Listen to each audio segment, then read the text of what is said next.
Hey, this is Red Band coming to you live from the Death Squad studios here in Pasadena, California for a brand new Death Squad pilot.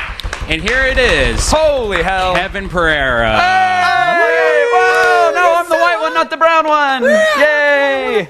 Hey, everybody. That's about as far as I thought through this podcast was the hey, everybody.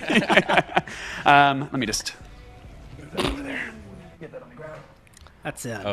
This is welcome to the first and likely last Kevin Pereira. Did we settle on Pointless? Was that the name? Pointless, yeah. Decided on the Twitter profile pic as the show logo and the name about 3 seconds before record was pressed, and here we are. I always fret this kind of stuff. I actually had anxiety about this because I feel like there should be structured, regimented, well-produced, and polished madness, and instead it was sit down, we'll have a chat, and see what happens. Yeah. And I'm scared because the ladies of The View make that look painless. They make that look effortless, and they're gorgeous while they do it. And yet here we are. So I have nothing to plug or promote. That's not true. I'll get to that later. But I do want to thank Josiah Rogan for allowing me to sit at this desk. I want to thank Brian and all of the Death Squad for being hospitable and making this ish happen. And I want to thank my guest today, Sandeep Parikh, for coming on out. Hey, that's me. So let's hop into this madness. Do we play another song, or do we just continue talking? No, we just continue talking. Oh, that was really anticlimactic. That was very anticlimactic. Wob, wob, wob, wob. Oh, that was the drop.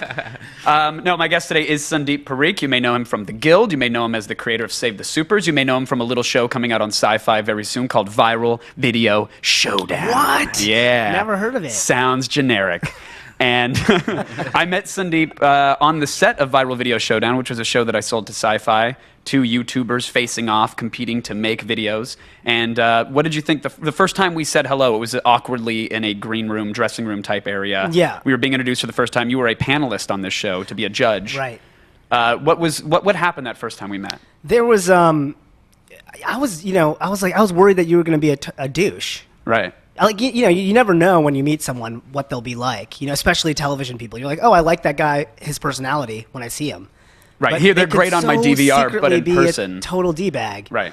So I had no idea. I was nervous. So because to me this show was not about the money. It was about whenever you do shows like this, you're like, oh, I want to meet really cool people. Right. Because to be clear, there was no money in it. There was no. So it couldn't have been about. It was definitely not. Yeah.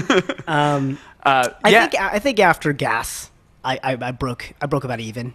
Yeah, it's that's well, the prices did get higher, so that happens. But we met, and you told me about your series Save the Supers. When I went to watch, I came back and was ranting and raving about it, and you didn't know if that was genuine or not, which I thought was pretty honest and awesome of you to admit. I wasn't sure. I was like, because you get that a lot. I won't say who. Drop some names. Let's ruin some friendships. Burn some bridges. But there have been a few people who will meet me and Felicia. Felicia Day is the star of The Guild and the writer and creator of the show. And they'll meet her and they'll be like, oh my God, Felicia, I love The Guild. I love it so much. It's amazing. Like, you're so good in it. And, we'll kind of go on and on and on. And I'm sort of specifically thinking about a couple sort of online personalities that I've met. And then they'll just and Felicia's like, oh, it's great. And this is Sandeep. And she's like, oh, what do you do? And you're like, you've never seen the show. You've never seen, don't, it's okay if you haven't seen it. Right. Just be honest. Dude, it's a talking orange. How do you expect him to see the series? Don't be so harsh on one of YouTube's finest. You sniffed it out. He's just a piece of fruit in a kitchen. Sniffed me out, yeah.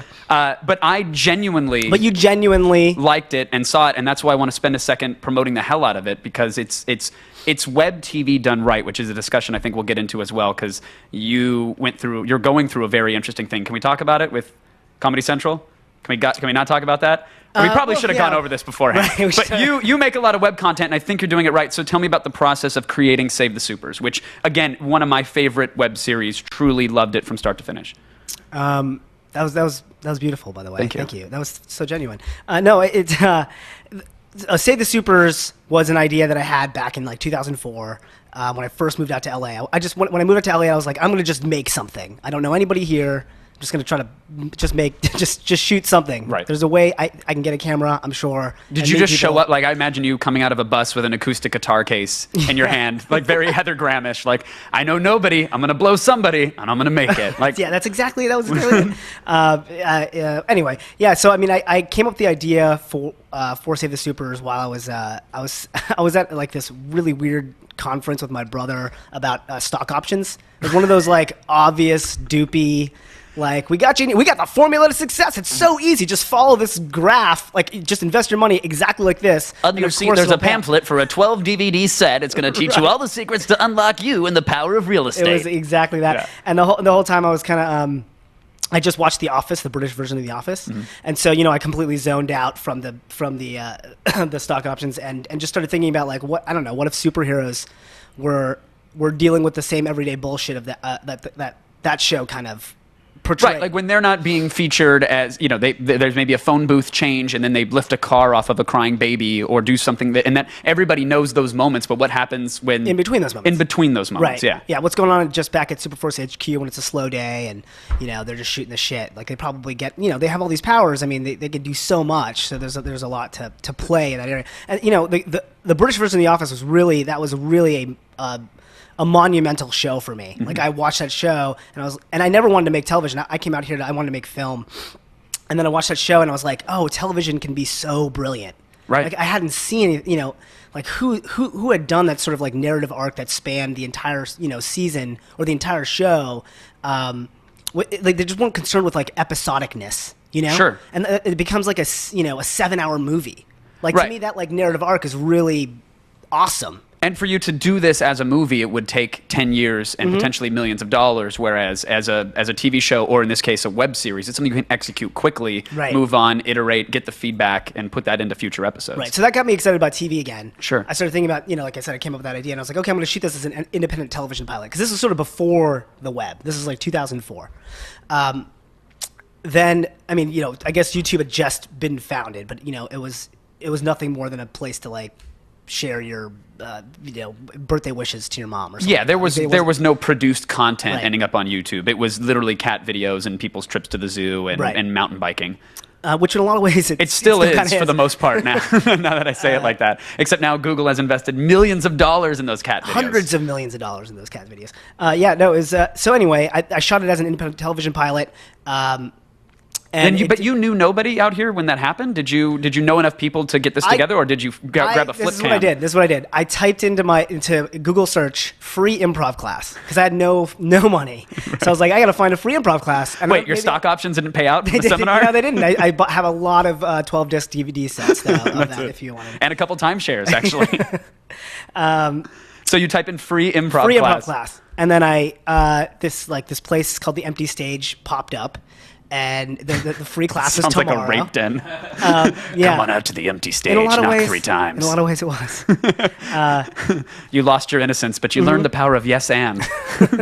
Indeed I did. Yes, I'll take you in, and all 3 of your friends. Right, and never to question. And so that's what led to, giving up the anal vagina. Wait, what? Can I say that on? The Behindman is what you were searching for, but... The Behindman. To be clear, just so you know it, folks, we're not sponsored by Jamba Juice. Shit. we have no... They're not paying for a damn thing right now. Let me just change this. Jamba Jews. Oh, no, that's not good. No, that's not good at all. Well, that could be. I don't know. What's your booster today, so the kids know you went with probiotics. Probiotic. Because you believe whatever powdered scoop they threw in a Vitamix blender is going to somehow cure your ailment, and you were willing to pay $4 for that. Yeah, no, because I paid $4, it therefore must work. I believe that's right. the it's logic. An if-then statement, of course. Yeah, no, otherwise it'd be free, right? Isn't that how capitalism works? All right, so you Google free improv class. Yeah. You go to a place called the Empty Stage. And I just, started taking classes there and kind of fell in love with improv and met a bunch of people out of that. And that's where I got my entire cast was through improv class. The people is that the cast that exists now in the web series or no? No, it isn't. Oh, so when you made it big, you said, fuck all of you that I met on the way up this mountain. They all died. You pushed boulders off the side. How do you feel Were now? they drinking Jamba Juice with probiotics? Yeah. Son of a bitch. No, but they... we did recast some parts, but we just reformulated the whole show. So it's to be fair, and then people are off doing their own things. Right. Rehab, friends of yours from the early days are crying right now, listening to this, wondering why you didn't extend a hand. I get it, Sandeep. That's cool. So you get this crew together, you shoot this TV pilot. This was what year? This is how many years ago? This is 2004. Yeah. Okay, so this is a while back. As you said, YouTube just in its infancy. How does it come to play today? So I shot it. It was pretty good. I got William Morris to rep it. So I was like, I'm feeling good now. He's I'm good. like, oh, William Morris, this must be good. They're a big deal. They're like the Harvard of whatever. I don't They're know. like the CAA of agents. Right. Sorry, inside baseball.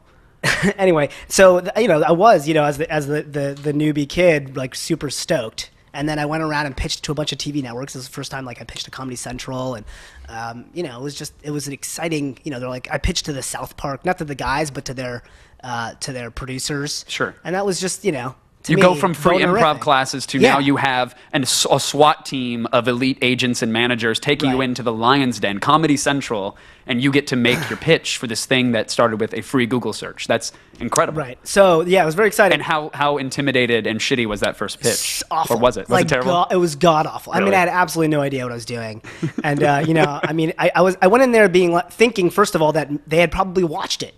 Incorrect. Of course. Incorrect assumption. Clearly, if they're meeting with me, they're Yeah. very, They very must familiar be- with my they back must be catalog. excited. Right. They've read my Wikipedia. They've scrolled my IMDb endlessly. Of course. Yeah. Because IMDb, I definitely had a page then. No, so I mean, I went in and they, it was interesting. They hadn't really watched it, and it was like, oh no, just pitch us the show.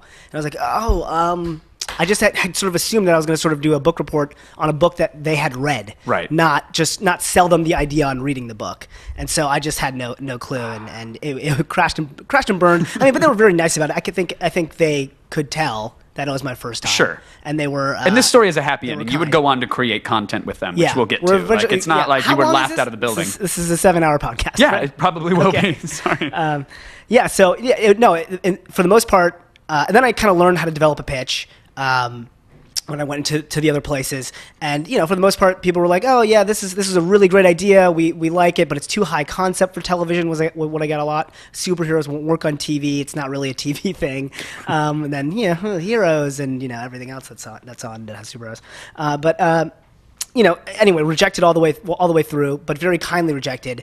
Often left with business cards. Oh. So that means something. It's always a nice handout session at the end. It's like, like a communal wafer. this means Here you something. go. Here you go. Yeah, we'll be in touch. Right. I'm going to anoint your future and fate Yeah, at another and date.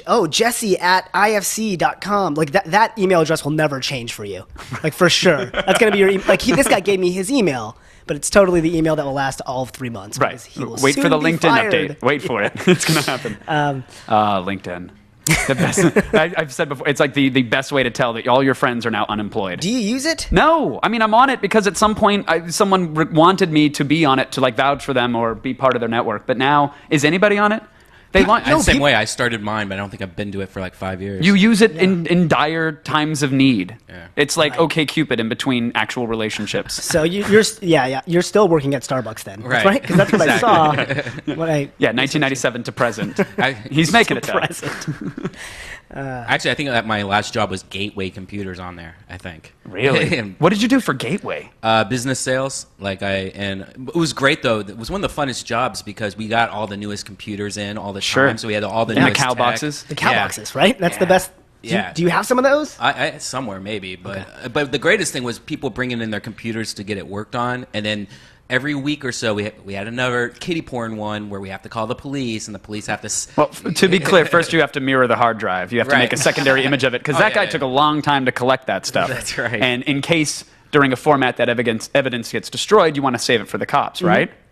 For sure. That's Right. the guy that actually pays for the $1,000 white room service to fix your hard drives. Like that's the dude that actually. pays for Yeah, exactly. It's not lost photos from your trips when you were younger with the family. It's because you spent years collecting the most obscene pornography, and you can't lose it again. it. So what happened? You had to report that, right? Yeah, we had to report it, and then what would happen is we would say, "Hey, your computer's ready to be fixed," and then the cops would honestly just wait behind this door. So when they come to pick it up, they actually, I think, paid for it to be fixed. And then these cops just come out and go, "Excuse me, sir, you need to come with us." And then they just take them out. It's- Wait, this is before To Catch a Predator because that's Yeah. exact. That's yeah, like a yeah. much But that sounds even cooler- worse because you're paying to be on that show. Catch a Predator, they think they're showing up for like a Right. dip in a spa or some cookies. Here, I paid to have my hard drive fixed, and I'm being arrested for kiddie porn. Oh, it's brilliant. That's an extra. That's salt in the wound. Yeah, and a lot of it was privately made stuff. It wasn't stuff that it was really creepy shit.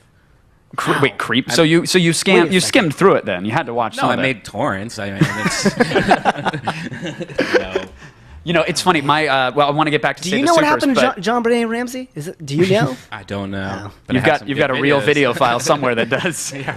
We'll get back to Say the Supers, but I do want to say my brother for a long time he's a police officer and worked in a special. I can't read the Twitter feed while this is going on. It's weird. That's a weird Wow. level of interactivity Right. that's happening. By the way, David Seaman will be joining us in about 30 minutes or so to chat NDAA elections, all sorts of serious stuff. I'm So excited we're going to for get into that, but. Real quick detour before we get back to Say the Supers.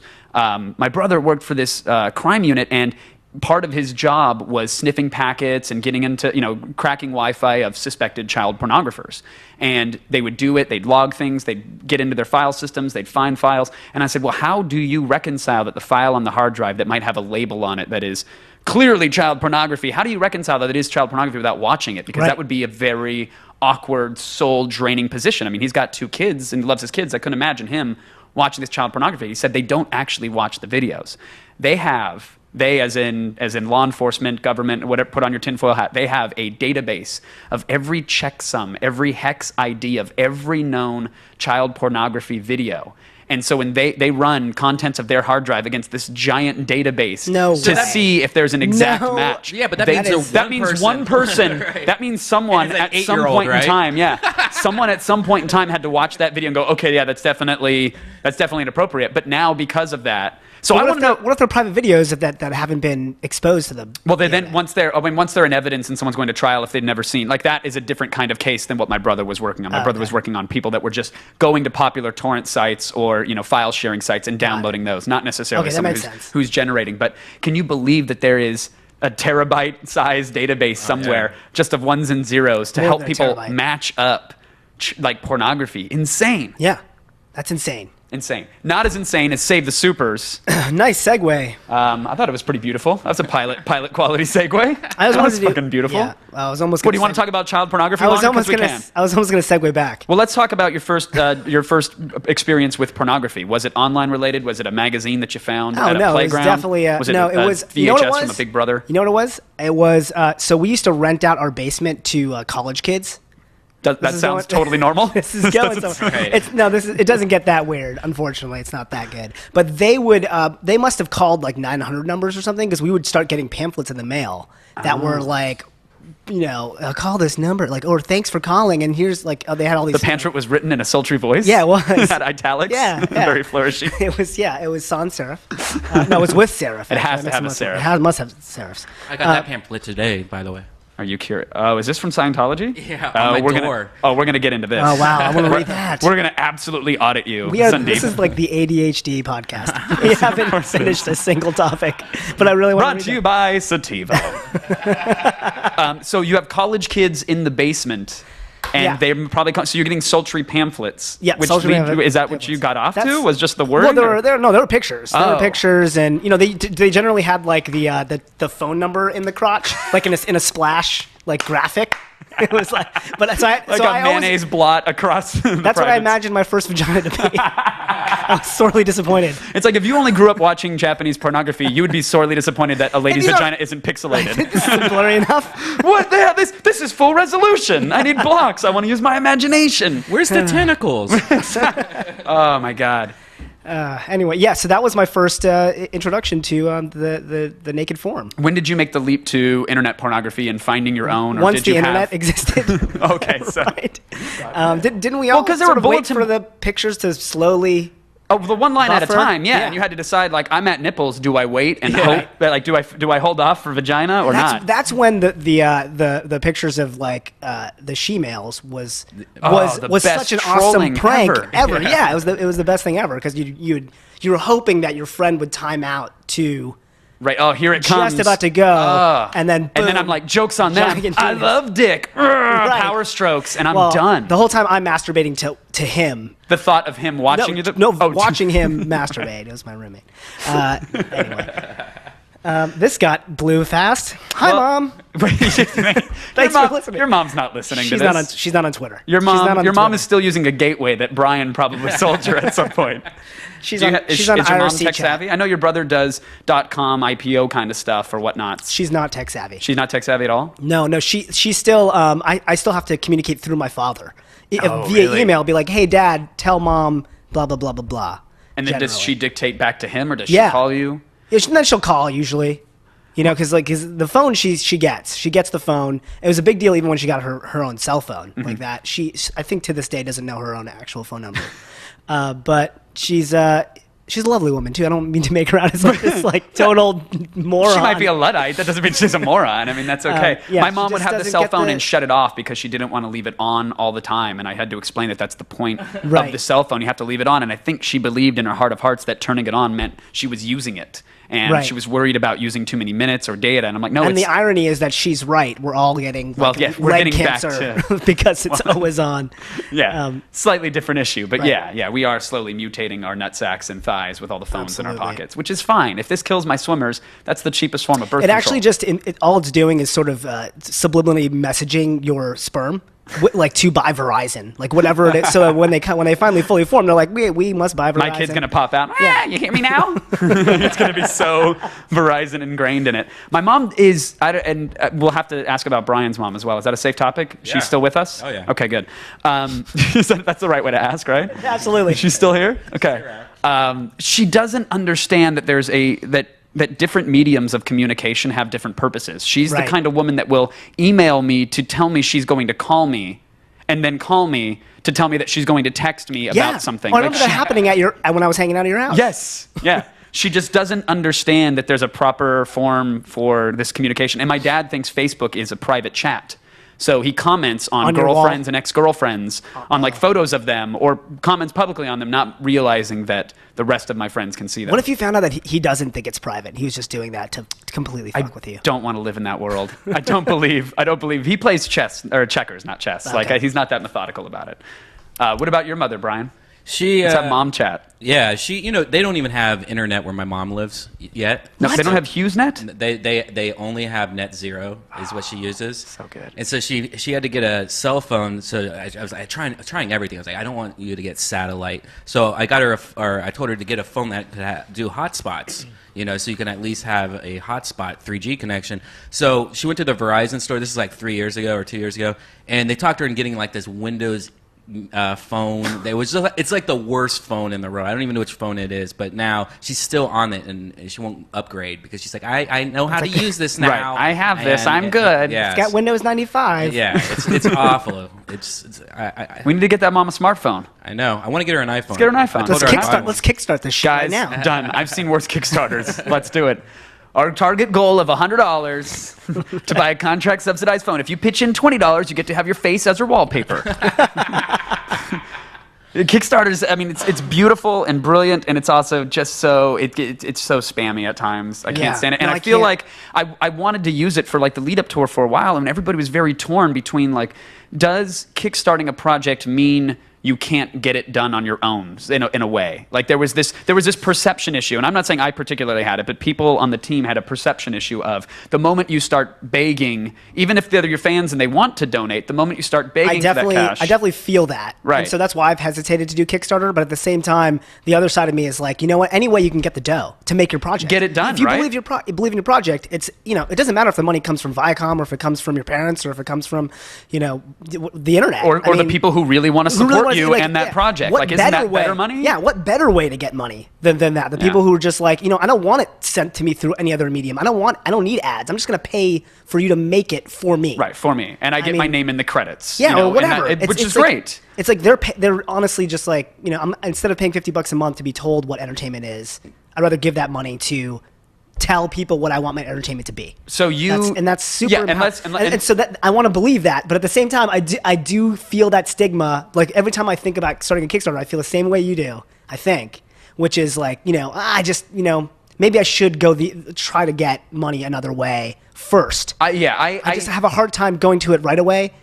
But I want to believe in that ideal. I'm totally torn. I wasn't the particular person on the team that had an issue with it. I was all for it because I think, as you said, like, what's the difference of getting it from a Viacom or from a fan? Well, the difference is that A, that a highly engaged fan, clearly they're supporting you, but B, there's far less strings attached. I mean, Right. you're now Far beholden to the less. people that you wanted to make the content for anyways. So Right. to me, it's a better route to go. But that aside, how did you get Save the Supers? That's a My Damn Channel thing. So did you go through a traditional pitch process with them? Did you go into there? No. Well, I mean, I did pitch to them, but it was more they called me asking me what I want to do next. Okay. You know, like it was more that type of thing where they kind of. And you said, "Hey, I have this thing," and then you're done. Yeah, I mean, yeah, I did have my pitch down. I mean, I only had 8 years to work on it, so like, Since I mean, that Comedy Central meeting, I did have it pretty much down, and Rob was like, that was the best. He had one of the best phone pitches I've ever gotten. And I was like, yes, it is. It is 8 years deep. Like that. Like, This is the long game. So so he was into it, and then we just went from there. So they were funded by that $100 million initiative from YouTube to fund 100 different channels, and they gave us not nearly close to $100 million. Right. But I mean, so you did get several million to do it, which I think was impressive because you guys made it look like you were only given a few hundred thousand. You got several million pennies to do it. I think, not even.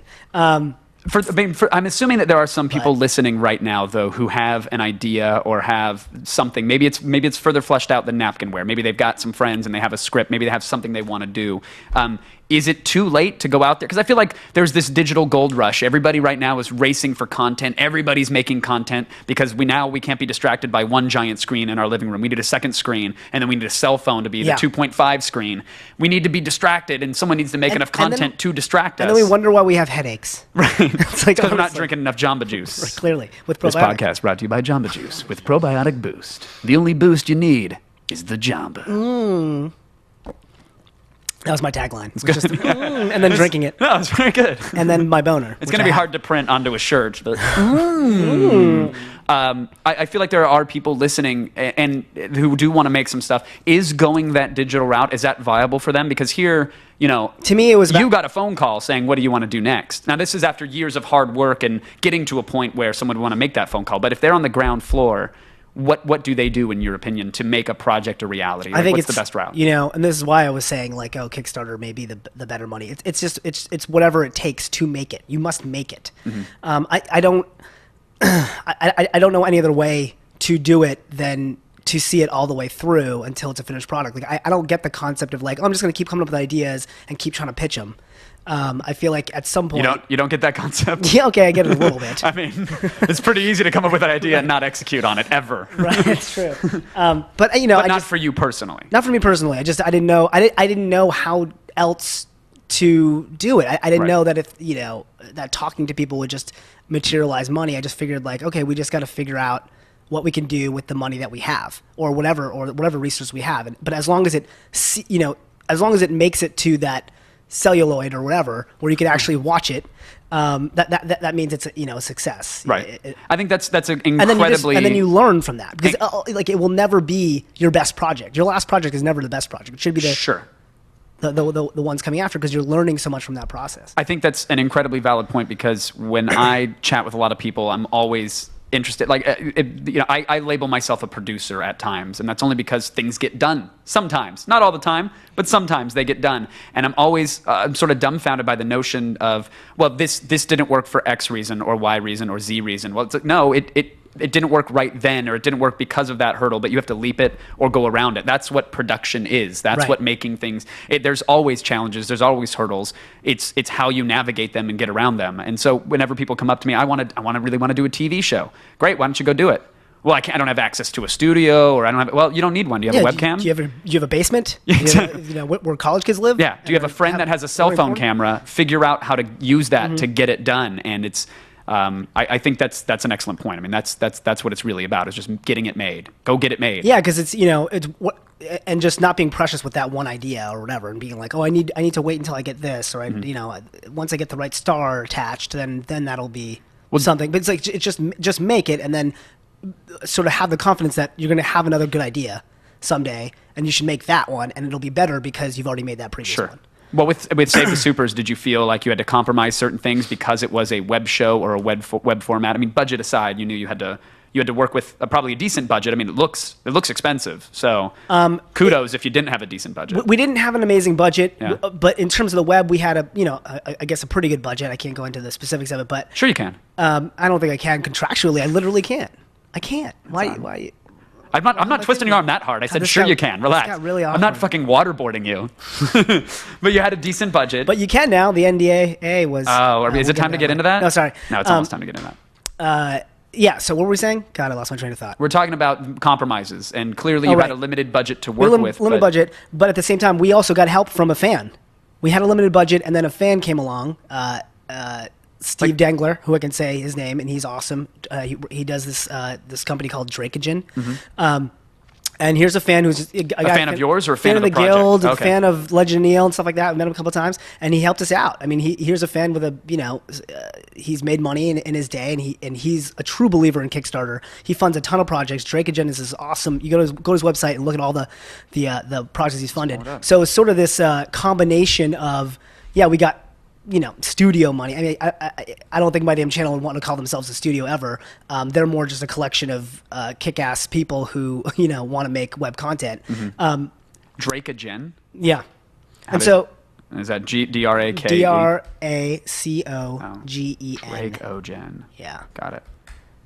Want to pull them up. So are they at like an incubator, like they're sort of an idea think tank No, or it's this, something? Or is it? it's this one dude, Steve, who goes around It's a dude, Steve. kickstarting projects. He's the guy who gets the highest. How does the Steve ones- have this he has an- Scrooge McDuck money vault? I don't want to go. I don't know if I. Well, he Is it Colombian drug trade? No, Does he have he duffel ran bags a with weed? successful internet company. Oh, good for him. Yeah, and so now he's like. Yeah, he's funded. I see at least 10 different things that I'm a fan of. Yes, so good exactly. For him. Everything that you love on the internet that's being kickstarted, he's probably got something to do with it. That's awesome. Good for him. Yeah, and he's awesome. He popped in the show and he had a couple awesome little cameos. We got him in there as Brainwave, the exposed brain superhero. It was a very quick little cameo. But anyway, it's and the reason I want to go this route was to hold on to the rights as much as possible. So I ended up having like a better deal with My Damn Channel, a far better deal with My Damn Channel than I did with, say, Comedy think Central in that's- terms of rights. And that's so important because I have signed away the rights to so many of my ideas in the past that it shatters me when they actually come out, whether they're hitting television or web. I feel like it's not mine, even though it was my baby and I worked on it and did it. And I like my heart breaks when I hear about 16-year-old kids and 18-year-old kids who sign up for these deals with many there's a lot of them. I'm not going to point fingers, but there's a whole bunch of online content distributors right now who just rape them legally, just have them sign away the worst contracts to their own likeness, to themselves, to any property they do. They'll have no rights, no format rights. And you just kind of don't know any better. I mean, course. I didn't really when I signed my first deal. Like, Right. You learn from that process. Someone too. comes along and says, "Hey, I like you and your idea. I'm going to give you money to make it. I'm going Just to give sign you, this thing." say $10,000. I mean, at that time, oh my God. I mean, Right. this is a guy who's searching for free improv classes on the internet and going to dark theaters. Your back alley improv sessions. Yeah, exactly. Which, by the way, is where I met everybody that I work with today. So it actually was paid off in the greatest way Right. ever.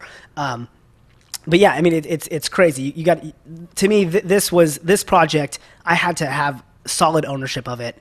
If I was going to wait 8 years to incubate it, then it's something that I just wanted to have more control over. But I also didn't want to spend my own money, so it was important to me, to partner with bring somebody on. to bring people They on. got you a good deal and a fair deal. Yeah, but ultimately, it was also people like Greg Aronowitz, our production designer, who's worked on AI and huge movies. I mean, Jurassic Park. Like, if you look him up, he's got. Sorry, what great- was that movie? Jurassic Park.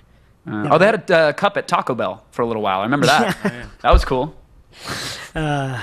So, coming Save the out in 3D. Supers. Yeah. It is now available at My Damn Channel / something, or is it SaveTheSupers.com? How do we get people to it so they should see it? They need to see it. It's fucking hilarious. I know Yeah, we I spent a hope lot of time talking about the business of it, just because Right. that's where my brain goes. But it's brilliant. Like, it's very, very funny. It's well paced. It's Thanks, fun. man. It's one of those things where I saw the first episode. I went to my little dressing room on set during Viral Video Showdown. Went there. I watched the first episode. Immediately crawled for the next 2, and because you told me 3 were up at that time, and got pissed that I could not find the 3rd episode easily. Thankfully, found it. I can't gush enough about it. Like, it's very well written, very well edited, shot, directed. The characters are fantastic. And in a day and age of so much noise on the web and so much content being created, like, I'm glad that through happenstance, I was able to meet you and be introduced to this and to other content that you've created. So Yeah, please go on. how do people see it? Plug it, promote it. Go to SaveTheSupers.com. It's SaveTheSupers.com. It's Perfect. also on YouTube. Okay.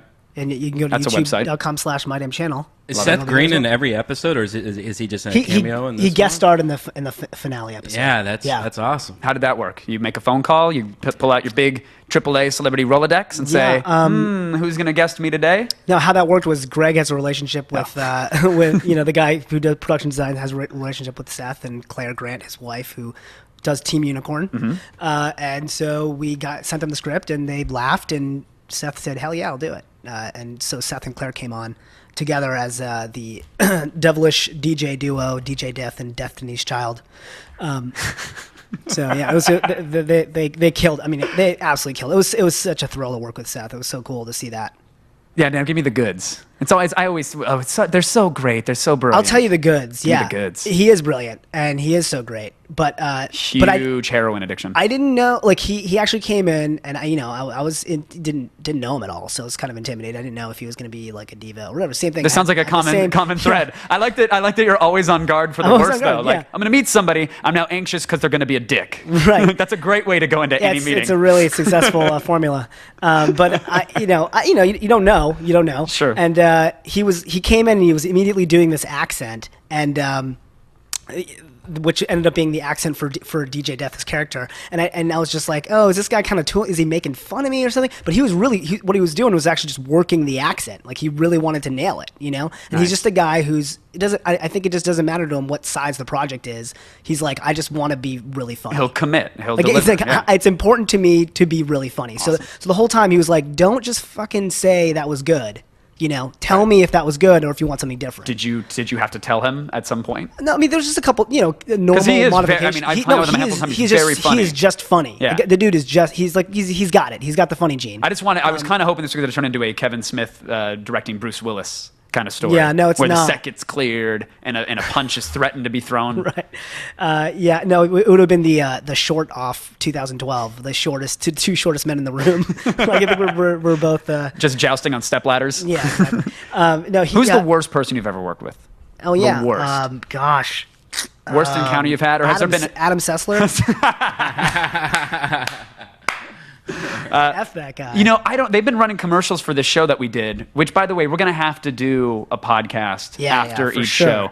We did this show, Viral Video Showdown, on Sci-Fi, and Sandeep was a judge of viral videos, which is a very weird thing to be judging in the first place, as well as Adam Sessler. He was another judge.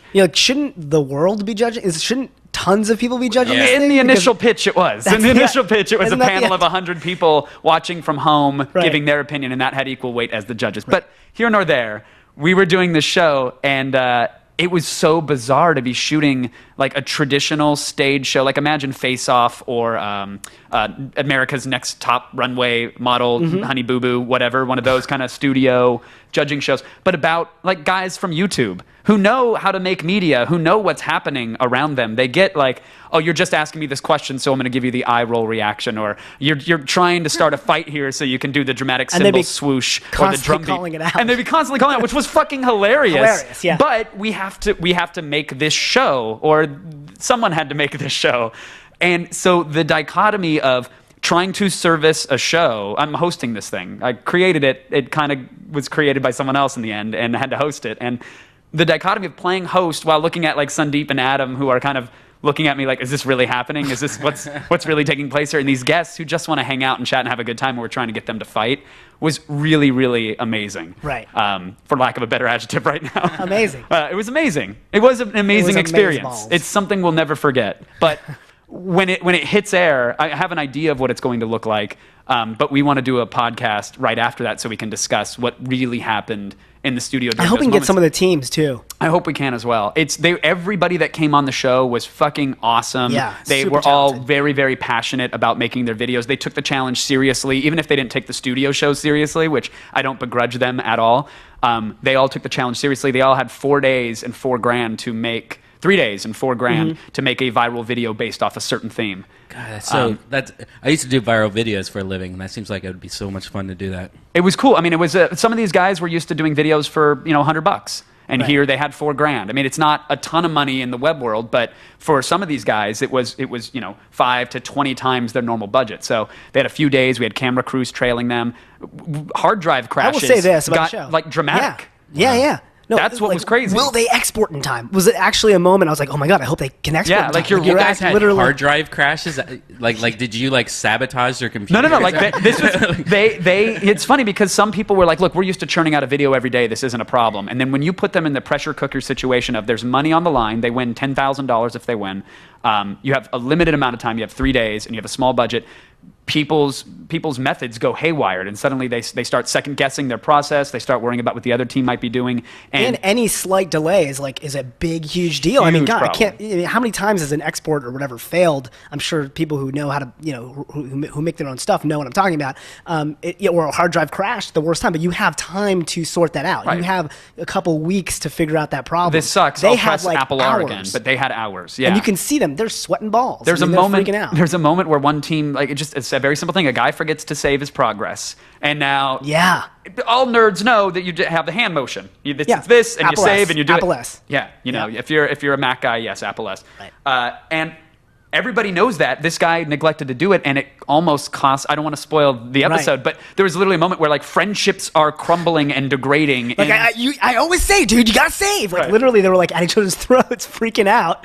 Like, and it became this thing about their past. Like this is something that I've told you before. You've done this before. It's like it got very like I was ready for a Rihanna song to start playing, and someone was going to start crying because I thought people were going to get punchy, and that what we were hoping that happened naturally. We didn't have to force that through the studio show. And I know that there's editing conventions and whatnot, which can make people look like they're sad when they're happy. And you can tell any story you want in the edit bay. But I believe the stories of these teams producing their projects is going to be pretty true. So that's one giant plug for the show that we did together. You should throw in hammers into it, like, oh, you use Premiere? Well, you have to use the new version of Final Cut Pro this week. You know get what I mean? Windows Movie Maker, and that's it. You get Paintbrush and an animated GIF program.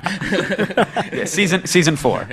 That's how I know Yeah, we'll totally. never do that challenge. It'll be sponsored by CorelDRAW. Oh my God, remember them? Remember them? I do. God. I use them to lay out my first business venture. What was your first business It was venture? I took a class. This was like 9th grade econ, and Okay. one of the classes got selected to be like the business. You got to run your own business as a class. Nice. And so I made the little book of businesses. So what I did, which I didn't even realize what I was doing, because I was like, I want to win. I want to beat the last class. They made mittens and sold them, and they made like $900. And so they were like celebrated as like one of the most profitable. I was like, we're gonna kick that fucking class's ass. We're gonna kick their ass. And then You set up a sweatshop. Yes. Everybody was. I was the first to outsource to India, actually. Yeah, it's a little known fact. Is it really I had my- outsourcing if it's in India for you? Or it's my. You brought it back home. It's my uncle's. Yeah, this is my family. Yeah. So what'd you do? You Sewing said I'm those going to dolls. crush their $900 venture. So what I did was I sold. So I created the little book of businesses, which is basically like a yellow pages for our specific town.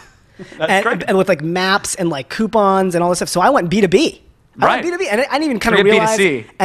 And we ended up making, I think God, I think it was like $4,000 was our. Damn, so son. we crushed it. So did you keep it alive after that, or no? Does it No. exist still, or no? That was one semester and Yeah, you I were was done? that was One one, year? and done. But man, that could have been a reality show. Like the drama. Right. Because I actually paid my classmates. Like the other class was like, oh, we're doing it, and then it's gonna be for charity. I was like, no, fuck that. This is capitalism. Right? If I'm gonna win, I gotta pay my employees. I imagine you showing up to class with a top hat, a monocle, a long filtered cigarette. Now, listen here, kids. In the end, we had the highest profit, so we donated more to charity. But Black we all smoke made. billowing out of the windows, Soylent Green everywhere. We all actually made money off of it, and we bought lots of porn and pot with it. We are going to ration our cafeteria lunches. Everybody pool your lunch money together. We need startup money. We can't be bleeding at this point. I had to. You win. were Shark Tank for high schoolers. had I to love win. it. Well, Anyway. congrats on the big win. And I think that's a perfect time, since we're talking about capitalism and how money crushes and ruins everything, even high school classes. We should bring on David Seaman. He is running for Congress. He is an avid Twitterer. He has a podcast. He's been a guest on other Death Squad shows. I only recently have become aware of him, and I thoroughly enjoy the vile hatred for this system we call government that he spews on Twitter. And he's one of my new favorites. And is he available via Skype? We're Yep. going to bring him on. David, are you there, sir? I am. Oh my God, technology. This show looks great so far. Hey, thanks. It looks great. looks It great. sounds boring as shit. It sounds like paint drying on an old man's balls. It's all the visual effects that are just around you. My backhanded compliment. No, that's very kind of you. Brian's No, been doing his best to barn door wipe and crust us all. I don't despise government. No, yes, I know. That was an inflammatory introduction. I want to give you a chance to now correct me. If you could cliff notes the audience who doesn't know you on who you are and what you're trying to accomplish with this giant boulder you're trying to push up a Democratic hill. Yeah, right now, independent candidate for Congress. But does it sound okay? It sounds like you're on an iPhone with AT&T. Yeah. It sounds like you're cock teasing a canyon by just dipping into it and then leaning back out. Should I call you back to my cell phone? That's better than this. Yeah, that might be good if we do that. Let's try that. Yeah. All right. Let's hang up real quick. Do you have his number? I do. Okay. I do. Maybe just give me his number over here.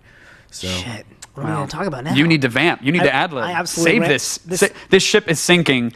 You need to bail water. All that we've done is obviously all that I've rehearsed. It was all rehearsed, and now I'm at the end of the script. That's why I couldn't do. Let's see here. I couldn't do improv because I would be the guy who's like, oh, I just came up with a great idea to bring to improv class. No, I'm you that would guy. kill it. Nah. You would kill improv. Couldn't do it. In my own head too much. Nope. I'm look, Wrong. this. By the way, I don't know what's happened. I'm in a the way it's been described that rape victims like just project themselves to the corner of a room to disassociate with what's happening. I'm sure I'm having a great time, and looking back on this, I will. But I am scared shitless right now. Really? Yeah, and it's fascinating because, like, to me, what's happened over the last, it's been 60 minutes right now, has just been me throwing a train off the tracks, lighting it on fire, urinating on the ashes, and then crying as I try to push it back on the tracks. Because that is my own perception of my inability to create content. So that's where I'm at in this world. Wow. And with that said, David's on the line. I think this will be much better quality. We did it. We Yeah, did way it. better. Yeah. Whatever happened to sat phones and holograms, man? This is supposed to be the future where you can't even fucking Skype. Right. I host a game show I know, where 4 I'm returning contestants this Skype in. iPhone 5. This is bullshit. Well, David, it's a pleasure to chat with you, sir. I have recently been following you from afar. I know that sounds stalkerish. I've driven by your house many times on Google Street View. But I'm curious, for those who don't know, how would you describe who you are and what you're trying to do in this world quickly so we can hop into the NDAA meet and even a little chat about the political debates. So, please. Sure. So I started as a journalist and just started covering these things kind of by accident. And as a result of a bad run-in with the TSA where they grabbed my balls.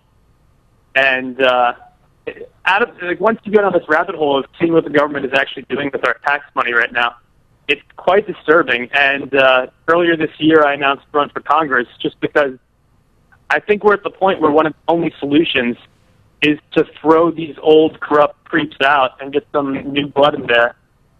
And, I mean, to be clear, I don't think that one member of Congress out of 435 in the House really makes much difference.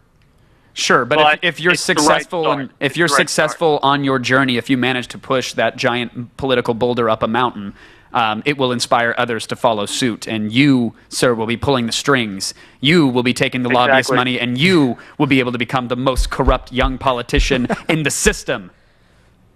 Well, and then I can create a handbook that I can give to others around the same age.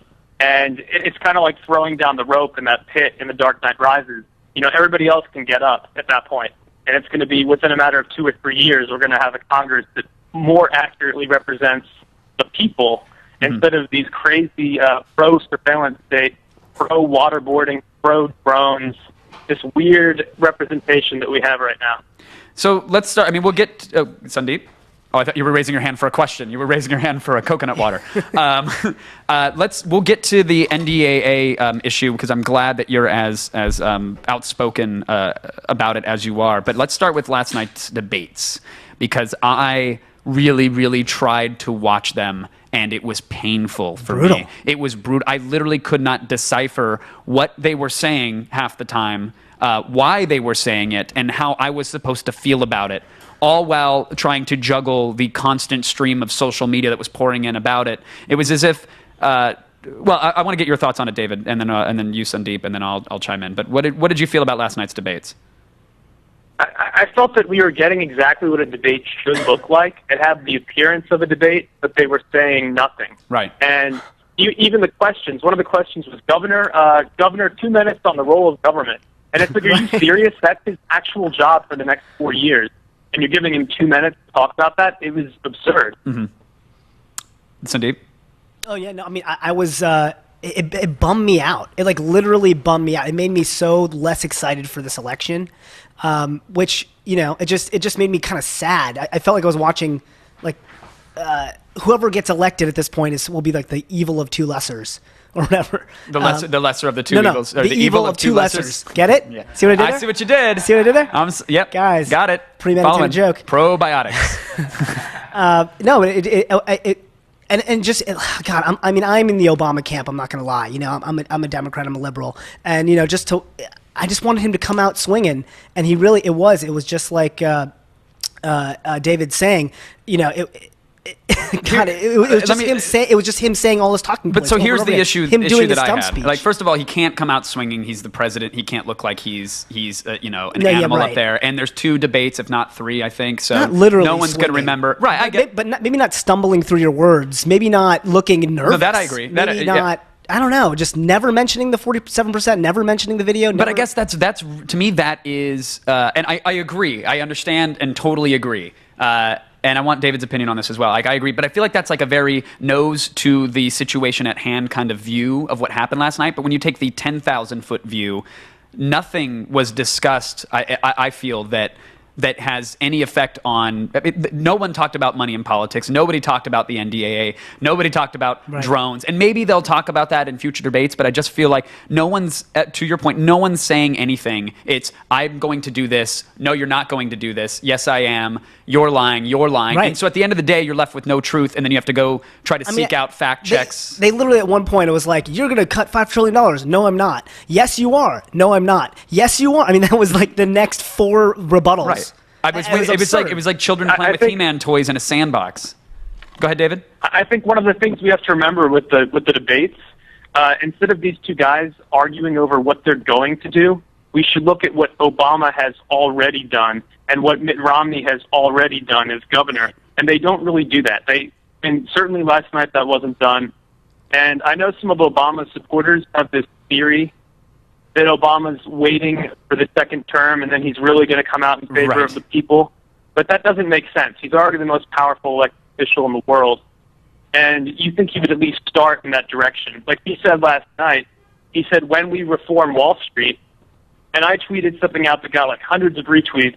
I said, like, when we reform Wall Street, where have you been for the last 3 years? Like taking money from them so he can get reelected.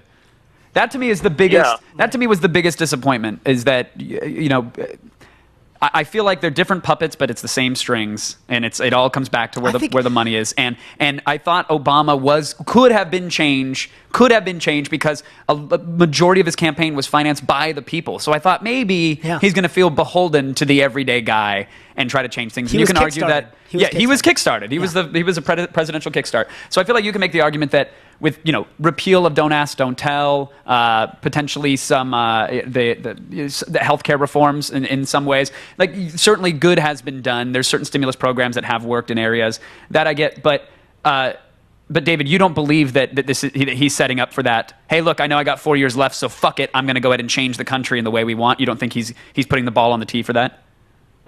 No, I think he's exactly what he's turned out to be, which is an establishment, big government politician, very similar to Mitt Romney. I mean, certainly Mitt Romney has more of a caveman stance on social issues and on gay marriage and that sort of thing.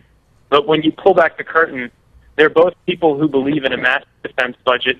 They talked about keeping us safe, but that's not actually your role. Your role is to defend and uphold the Constitution. And I know that might sound kind of libertarian or Ron Paulish to some people, but when you go down that slippery slope of we're going to keep the American people safe at any cost, you start developing very creepy programs. Yeah, we're gonna keep them safe at the cost of everything that makes them proud to be an American. We're going to erode their freedoms and rights in the name of safety. I don't know if I'm the only one here, but I so bought into Obama before he became president. I bought into the change. I believe that he wasn't what David's describing, but has become. And I'm so bummed out that maybe it wasn't.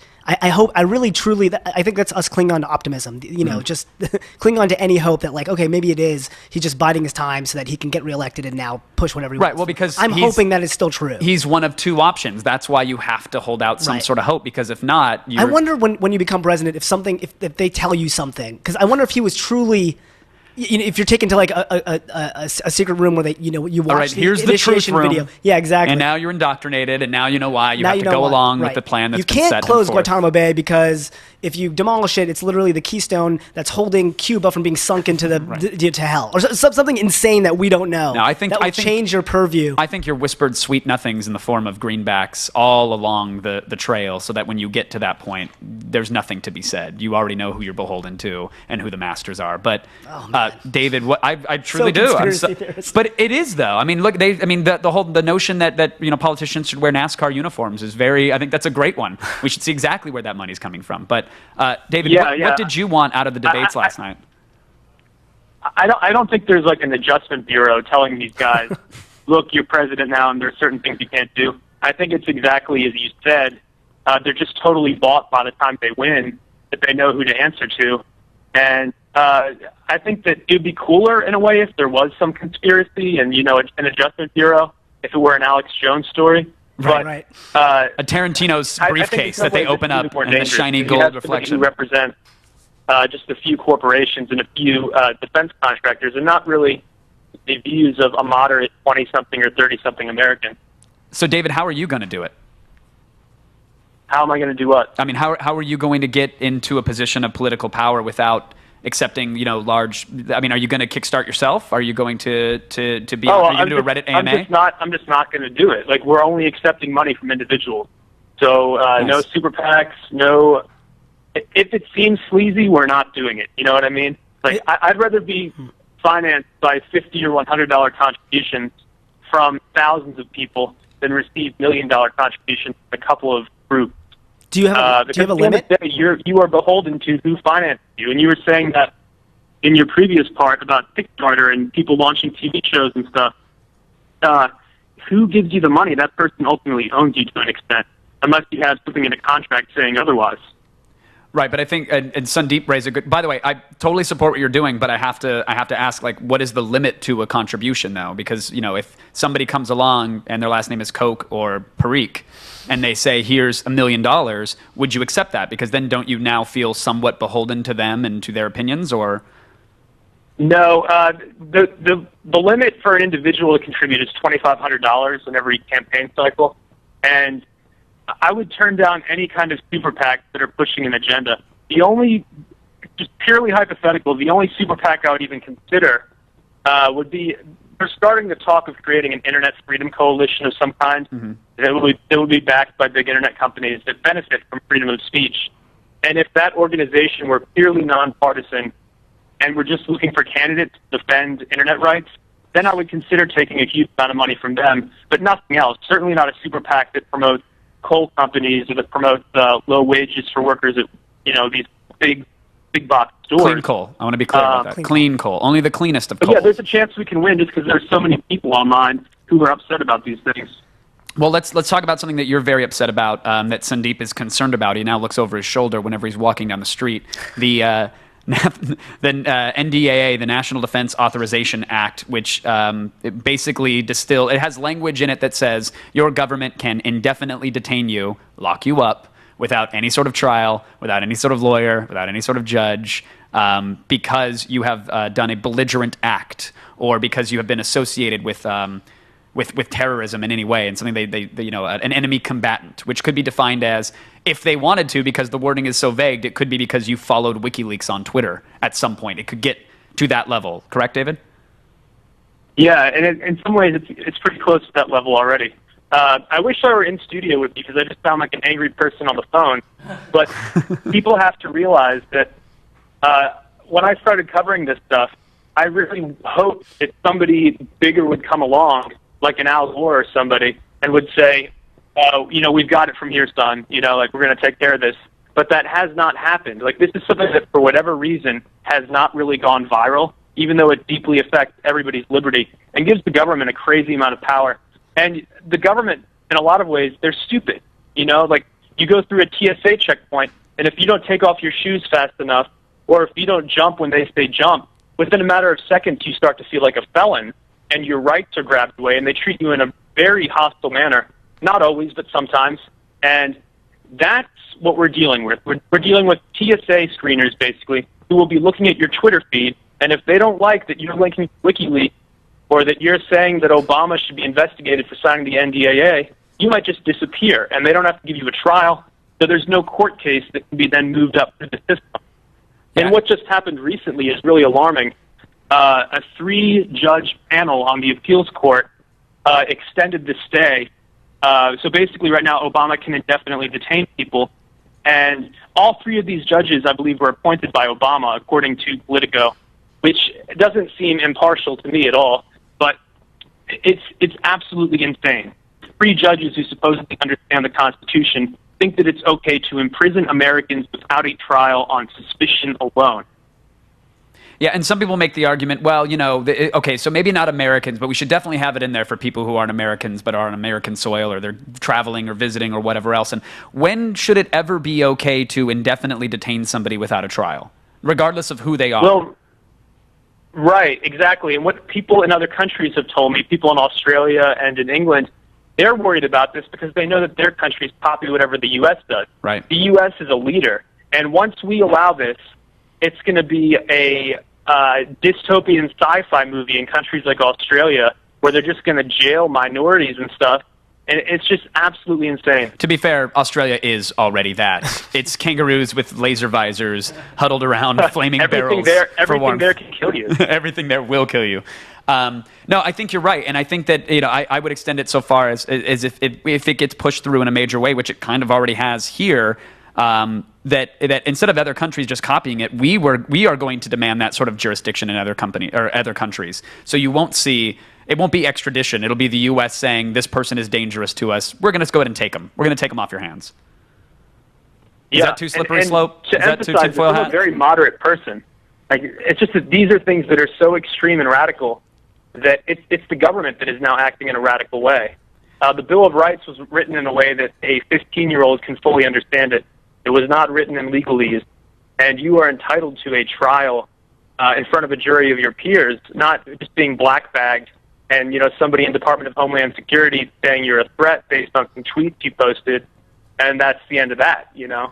I mean, this is not some crazy fiction that's not happening. This is happening. I mean, you know, there are Indians and Pakistanis that are getting detained, you know, that were under suspicions of being a terrorist. I mean, this is currently going on. I mean, it happened to Shah Rukh Khan, the Indian film star. singer? No, the film star.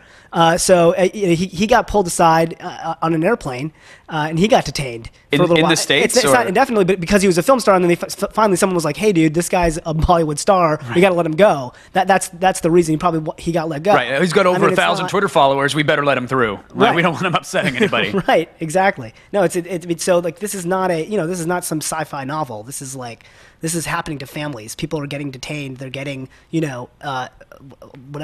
interrogated harshly, whatever the phrase they're using for torture these days. Well, yeah, exactly. For slamming bodies against walls until spines or sleep break, deprivation, or all sorts of stuff. That's like happening to innocent people, and there are families that are being affected. There are some great plays that are going up in New York City about it now. I mean, I don't have the names on hand, but this is a true narrative. Oh yeah, what is it? Terrorism in America or something like that? Utkarsh is my buddy Utkarsh is in that. Yeah, that sounds. Yeah, familiar. it's a play about the farce that has become everybody be afraid of terrorism. It's a supposedly brilliant play in New York. So David, hopefully people know about this. I hope to an extent, not because it'd make for a very boring podcast, but I hope that we're preaching to the choir insofar as I hope that the people listening are aware of this and hopefully angered by this. Even the notion that they may someday be detained without a trial, and that could happen to them, and sorry, that's just the way it is. So if they're listening to this and they're feeling helpless, what can they do? What can I do? Because I kind of feel that way about it. Well, here's the thing. Like, if something like Coney 2012 can go viral, why can't this? This is something that isn't a theory. It's actually happening, and it affects Americans. And the only thing standing between us and this actually being fixed is somebody out there, one of your listeners maybe, creating the right YouTube video and that thing getting traction. And all you have to do is show the fact, show the actual language of the bill, show some people down at Guantanamo Bay, because that could be us in a couple of years. That could be journalists and broadcasters and political activists, and let people make the connection that this has already happened. It's been signed into law. It's not a possibility. It's already happened. And what your other guest was saying about these harsh interrogations, I've looked through the official, what's authorized right now in the year 2012, and it's certainly not like jigsaw stuff. You know, they're not tearing organs out of your body or any of that, but it is torture. It's stuff where if you were in that situation, you would absolutely consider it torture. Yeah, it's exposure to like insane music for 24 hours straight, stuff like that. That is. How about the notion of just detaining me? That alone is enough to outrage me. Like the fact that you're removing me from my normal situation under suspicion of something without any due process, without any trial, without any representation. Shouldn't that piss people off enough? Like, well, they're not putting bamboo shoots under your nails just yet. So if it's in the name of my safety, you should be able to be yanked off the street in a van and put somewhere in a cell. That's fine. That's bullshit. So. And it was an ideal that this nation was founded on. It was like you're not going to have searches through your home. This is like basic Constitution stuff. Like American History 101. Well, we're eroding those rights. I want to let David get off the line. I want to thank him. And to his point, if any viewers out there want to make a YouTube video to help exact some change, Coney style. You could use margarine, you could use olive oil, lather yourself up nice and good, smoke some salvia, and go slap the street corner in San Diego naked. Just let it dangle, let it flop, make sure you scream and make masturbatory gestures to people passing by, because it will be on the news. Right. And that's what the Coney thing was, right? Yeah. Okay, because that's what I remember about it. No, I know. That's what I want to talk about at some point. Maybe not this podcast. Maybe after we're done. What, getting naked on a street corner? Yeah, absolutely. No, like how come all those things always fail? What the hell? Was that music? You know that? Oh, yeah. South Park does it best. Jacking it. Hey, David, where can people go to read more about you and to contribute? I want to contribute to your campaign. Can I do that right now? Is that something I can do? You can send money my way. What I want actually isn't money right now. If people could just... I want to give you money. You should never iTunes, say no to that, David. All right, davidseamanforcongress.com. If you click on the donate tab at the top, you can give money that way. You got it. But okay, but go ahead and aside from the money, if people don't have that to give or aren't ready to do it at this point, how can they hit you? David Seaman Hour on iTunes and Stitcher. I just interviewed David Brin, who's an astrophysicist, and he kind of has an interesting idea of how we can overcome this crazy government overreach and surveillance state. And it's something I hadn't considered before. To give you the SparkNotes version, yeah, please. TLDR or whatever. The SparkNotes version is they're taking more and more surveillance, and he wants to turn it into surveillance. He calls it surveillance, where we're watching them also, And he gives the analogy of if you were to jump into a baboon's cage at the zoo and try to poke its eyes out with a stick, it's not going to let you do that. But the baboon will let you watch it from outside while it's in a cage. So and the baboon, I guess, is an analogy for government. And I don't have a problem with being tracked by trapwire cameras if I can also track Representative Lamar Smith and John Boehner and all of these people, Yeah, I think that's an interesting concept, and I think that if it's ultimately we are the ones paying to be surveilled. That to me is the ultimate fuck you with programs like any sort of homeland security program like the TSA. That we're paying to have somebody else erode our rights, and then we can pay further to bypass that system by being cleared through a checkpoint, which is another discussion. But we are paying for projects like Trapwire, which I don't know if you're familiar with Trapwire, but it essentially listens to everything in every CCTV camera. And this exists, by the way. It's not science fiction. As of years ago, they have emails that prove that this system exists. It can track you, facial recognition, sign you up, figure out where you've been, how long you were there, all that madness. If we are paying for a system that can do that, we should have access to that. We should be able to access that as well. Should we not? I mean, we're paying for the servers. Doesn't that defeat the purpose from their point of view? What do you mean? Right? Like that it's a system of control. Oh, well, clearly. Not to get too stoner about it, but I mean, it's hopefully we'll get access to that, but they'll never want us to get access to that. Right. Well, I think they'll never totally. But isn't that an aspect? I mean, David, that's sort of an aspect of what this guy that you interviewed was saying, right? I mean, that's if they have the ability to use these systems against us, we should be able to use them against them as well, or for them. Yeah, we have to demand it. I mean, if it's our taxpayer money going toward this stuff, and if it's supposedly for safety and accountability, then you want to crowdsource it, give more people access. But then it's just a handful of people in a room, and from what I understand, even the members of Congress don't have much access to this stuff. So there's very little accountability, and there's some extremely powerful people in this country right now who have been elected by nobody. Yeah, who does have access to this shit? Who's watching this? Is it like a mall security room? Is it Paul Blart sitting there with one hand on the Dorito bag and another hand trying to clean out his fleshlight? Like, just drooling over a computer keyboard, watching millions of video camera feeds? Like, who gets appointed to that? Who's the fucking architect? Who is it? I don't know, but I hope he's wearing a white suit like the architect. I want him to look like a thinner Colonel Sanders. He needs to have the full outfit with a bank of monitors going on. David, listen, I really appreciate you joining. I appreciate what you're doing as well. I hope the next time in your LA we can sit down and do a longer face-to-face chat, so I can see that you're not the world's most angriest person, that you are just a very smart guy hoping for some very positive change in this world. Thank you, Kevin. Yeah, for sure. I think we have a mutual friend, so definitely.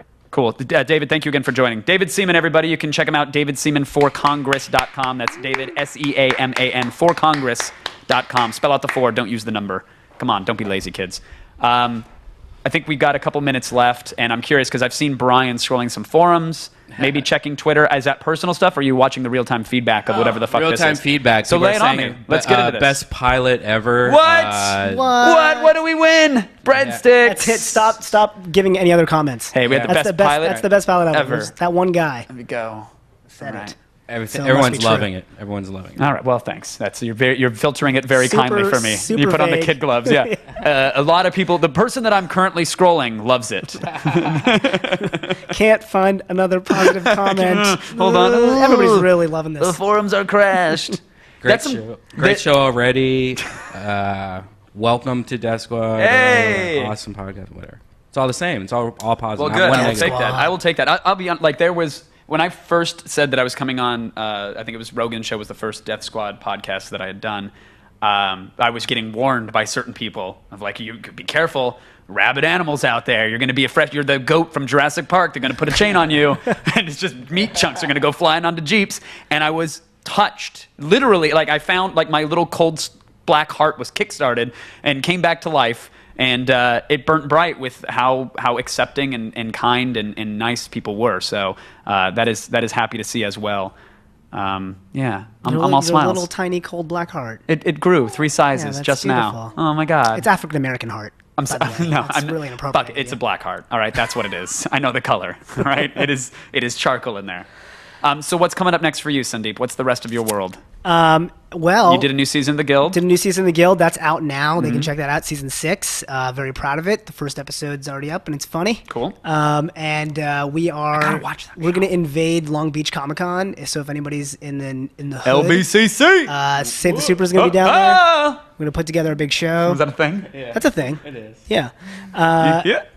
And I'm writing like a madman. I'm finishing up a feature, and working on another web series and fun stuff.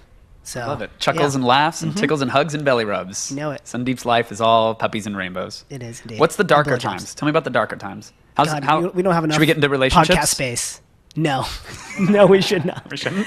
I'm not, and that's not to imply that a relationship Yeah, no, is a I don't- darker yeah, time. right. Wait, what? That's not to imply that at all. I'm just in a saying, very, like, I'm in a very good relationship. guys don't talk about their relationships enough. Like, it's a thing. I do that. Is that true? I feel like it's a thing. just I feel not like, on podcasts. Nah, but the You know, podcast I is the think they- perfect format. I think they do talk about relationships. I talk about relationships. Hanging out with with my some fr- pussies, with my that's why. friends. What? That's so rude. I do hang out with actual pussies, just not even humans. Just giant- human-sized vaginas. Yeah, Bunch of we just sit fleshlights. around. Exactly. They slither around.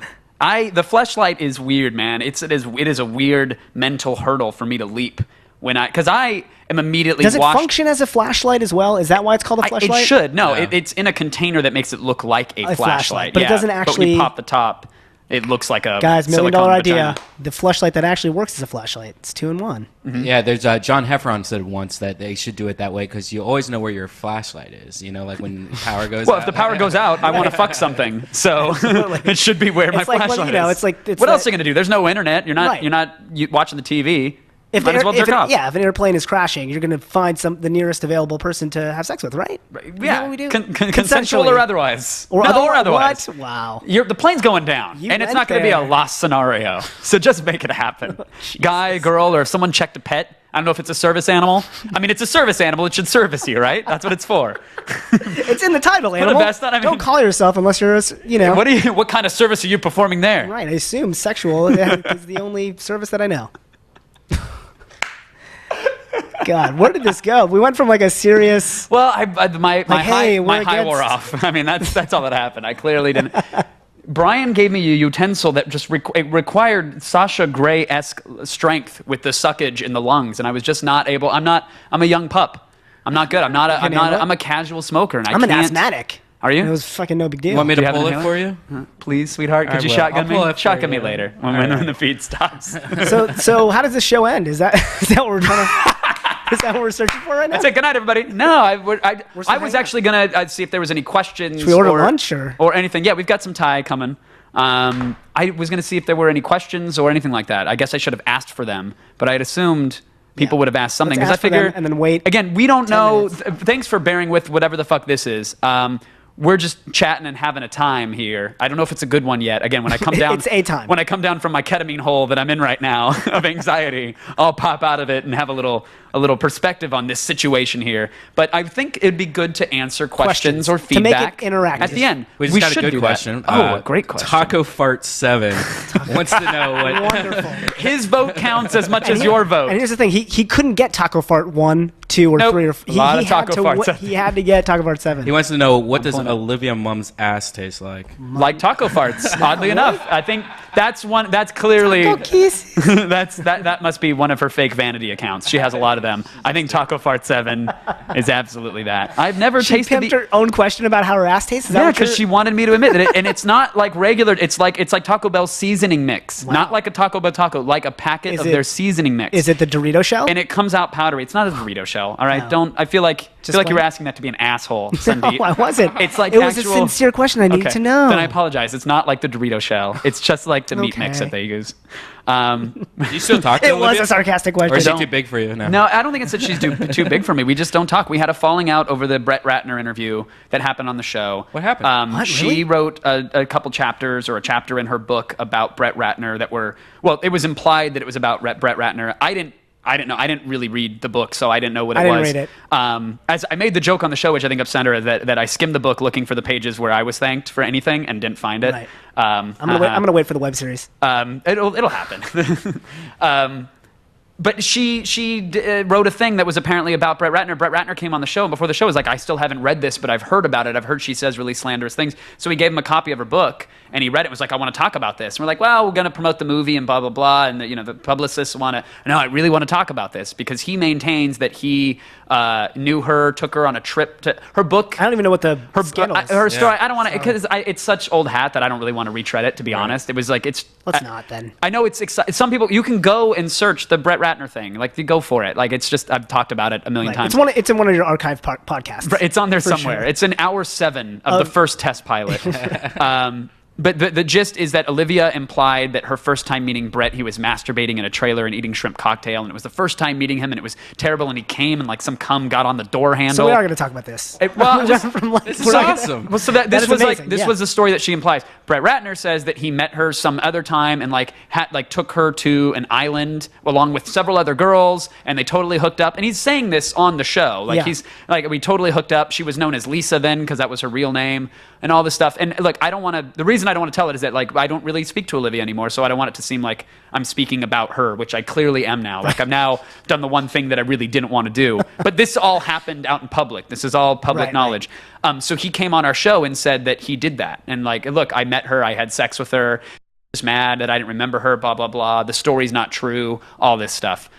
Days later, went on the Howard Stern show. And this was when he said rehearsals were for fags. I don't know if you remember that. It Oh, was yeah, like, yeah, yeah. And so he was like, it was the Oscars that he was supposed to direct or the Academy Awards or something he was supposed to direct. And he lost that because of that inflammatory comment. And Eddie Murphy pulled out as well because of right. that. It was like a big thing for him. Yeah. So he was doing a bunch of mea culpas and he said, oh, I didn't mean that. I was just bullshitting. So like 3 days later, he's on Howard Stern saying what he said on our show was bullshit. But he was just retracting everything at the time. Oh, totally. He was in he retract was mode. absolute So it was backpedaling. anything. And I'm not Yeah. saying I don't know who's telling the fucking truth. I truly don't. Honestly, I don't fucking care. I don't lose any sleep at night over this story. Like, I just don't. But in the sake of getting it out there, I guess, to this degree, I even tweeted at him. I was like, actually, what you said was not true. He said that we forced him to talk about it. And I tweeted at him after he was on the Howard Stern show and was like, why are you lying, dude? That's bullshit. That makes our show look bad. Because that's all I cared about at the end of the day, was that Attack of the Show looked like we were trying to pull this thing, not only against Olivia, but against Brett, and to like make this story happen. Couldn't be further from the truth. So that upset me. So long story short, no, we do not chat. I totally believe her story then. If he already threw you under the bus at that one point, like on the Howard Stern show, it obviously seems. And why would she make that up? Like, the masturbation. So specific. Yeah, that's It's really specific. specific. Yeah. I mean, again, don't know. But, now Brett was about to show me photos on his phone of them hanging out on some island. He's like, I have photos of us showing that, like, this wasn't the first and only time we've met. Like, I have these photos. So did he never deny the time that she's talking about? He's like, no, there was I a don't time remember. before that. I don't remember. But I did absolutely masturbate on I have some the shrimp. memory of a goldfish. I don't remember. It's in that interview. You guys can look it up. Feel free. And, buy her book. It helps her out. Totally grab it. There you go. That's I mean, that's fair, right? That's kind. I don't have like bad relationships, I think, with a lot of people in this industry, in this town. And not that I'm saying that Olivia and I have a bad relationship. We just have a cult. Like, it doesn't exist anymore. It really doesn't. So That's for really me, weird. It is weird. After years of like feeling like She's doing she a was like pretty my good job sister. on Newsroom. She's doing she's going to be just fine in this world. She's very talented. She's one of the most driven women I've ever met in my life, and she's going to do fine. But personally, it's weird to like share a space with someone so intimately to the point where everybody's like, well, did you fuck her? You at least put a finger in her, right? Like, to the second knuckle. Like, you had at least two knuckle there. Like, and people can't fathom how that never entered my brain. Some people will excuse it because clearly I'm gay. Others will say, others will understand that, like, I was her brother, and in many respects, she was my sister. When you spend every day with someone under a pressure cooker environment like that, outside of work, inside of work, like, you become like. But people just create those narratives. They see a woman and a man together, and they're just like, oh, now I'm imagining know them he's fucking her. Yes, you just have to like put them together in your brain. And imagine your dick in her. Don't imagine mine. Like, don't. Why are you imagining that? Stop it. I think you need a reunion with her. You should invite her on the show and it maybe that might be cool. It might be cool. It might be a terrible idea as well. It could be a lot of things. I am not. Look, there's an A story and a B story, and somewhere in between lies the truth. I am not flawless in our relationship. I have absolutely said and done things that I'm not so proud of when it comes to Olivia and Attack of the Show in the past. So that. I have to reconcile those demons within me before I'm ready to confront somebody else about their demons or whatever else. So that will happen at some point. I also don't know if she would agree to it. I feel like she might feel like it's we're trying to make ratings or something happen, which is crazy. How many viewers did we hit? 14? Like, we gotta get to 20. We gotta break the double digits. Actually, I think we have like That is 500 double-digit. people watching. That's cool. That's cool. Well, for a noon podcast, I'll take not bad. that. I'll take that. Yeah. I'm proud of that. It's like midnight in India. Were there other questions? Favorite way to consume marijuana? And favorite marijuana strain? Sativa, got to be sativa. That's the cappuccino. That wakes you up. Kids, don't do the indicas. Unless you need it. Unless you really need it to, like, go to sleep or something like that. I can't be a proponent of drugs, but my favorite way is via cereal. No. I sprinkle it into my Oreos. Just put it on your generic, like generic Cheerios. Like I was scared to Bottom associate it shelf with an bag. actual cereal brand, so I just We said are Oreos. sponsored by Jamba Juice. Hold that up again. Jamba Juice. Jamba Juice. I cannot eat marijuana. I cannot consume weed because it fucks me up on a level that turns me into a demon. And I was given... You can't control the consumption No rate. control. And it's a very That's the different thing. high as well. It's an incredibly different high for I'm me. told. So, no, I know, because I've eaten a lot of weed in my Your body day. breaks it down different. It breaks it down way differently. And I was doing, I was so bummed when G4 canceled our 420 specials, because that was, to me, like the highlight of a job. Like, I was in Amsterdam, Jamaica, Hawaii. I've smoked pot in so many places and been paid to do it, blindfolded, held at gunpoint, driven to illegal grow fields in Jamaica, and then smoked out with Rastafaris who roll so many joints that they score their thumbs. They cut into it so they have a natural groove in their skin so they can roll a joint one-handed while they're Also- still driving. awesome. The plural to Rastafarian is Rastafari. Rastafari? Yeah. Okay, Rastafari that's the CCs? thing I pulled from that. Yeah, we'll take it. Update the wiki. It's there. One of your 420 specials, you had Joe Rogan on, and you actually played one of my videos, the isolation tank video, on your 420 special. We did. I interviewed him at a comedy club. Yeah, I think it was like the Laugh Factory. It was my first time meeting him. Yeah. So I love the 420 specials, and I was given as a treat from these guys up in Oakland.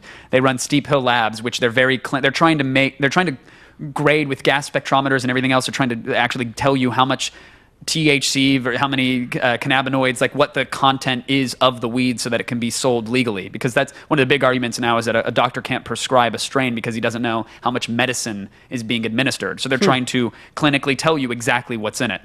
Long story short, these guys know their fucking pot. Right. So they gave me some cookies, and they say, go ahead and enjoy. These cookies are smaller than little Otis Mill or Oak, whatever. They're the tiniest. Not the size, yeah. They're a little quarter cookie, and I'm like, is this a dose? Dude.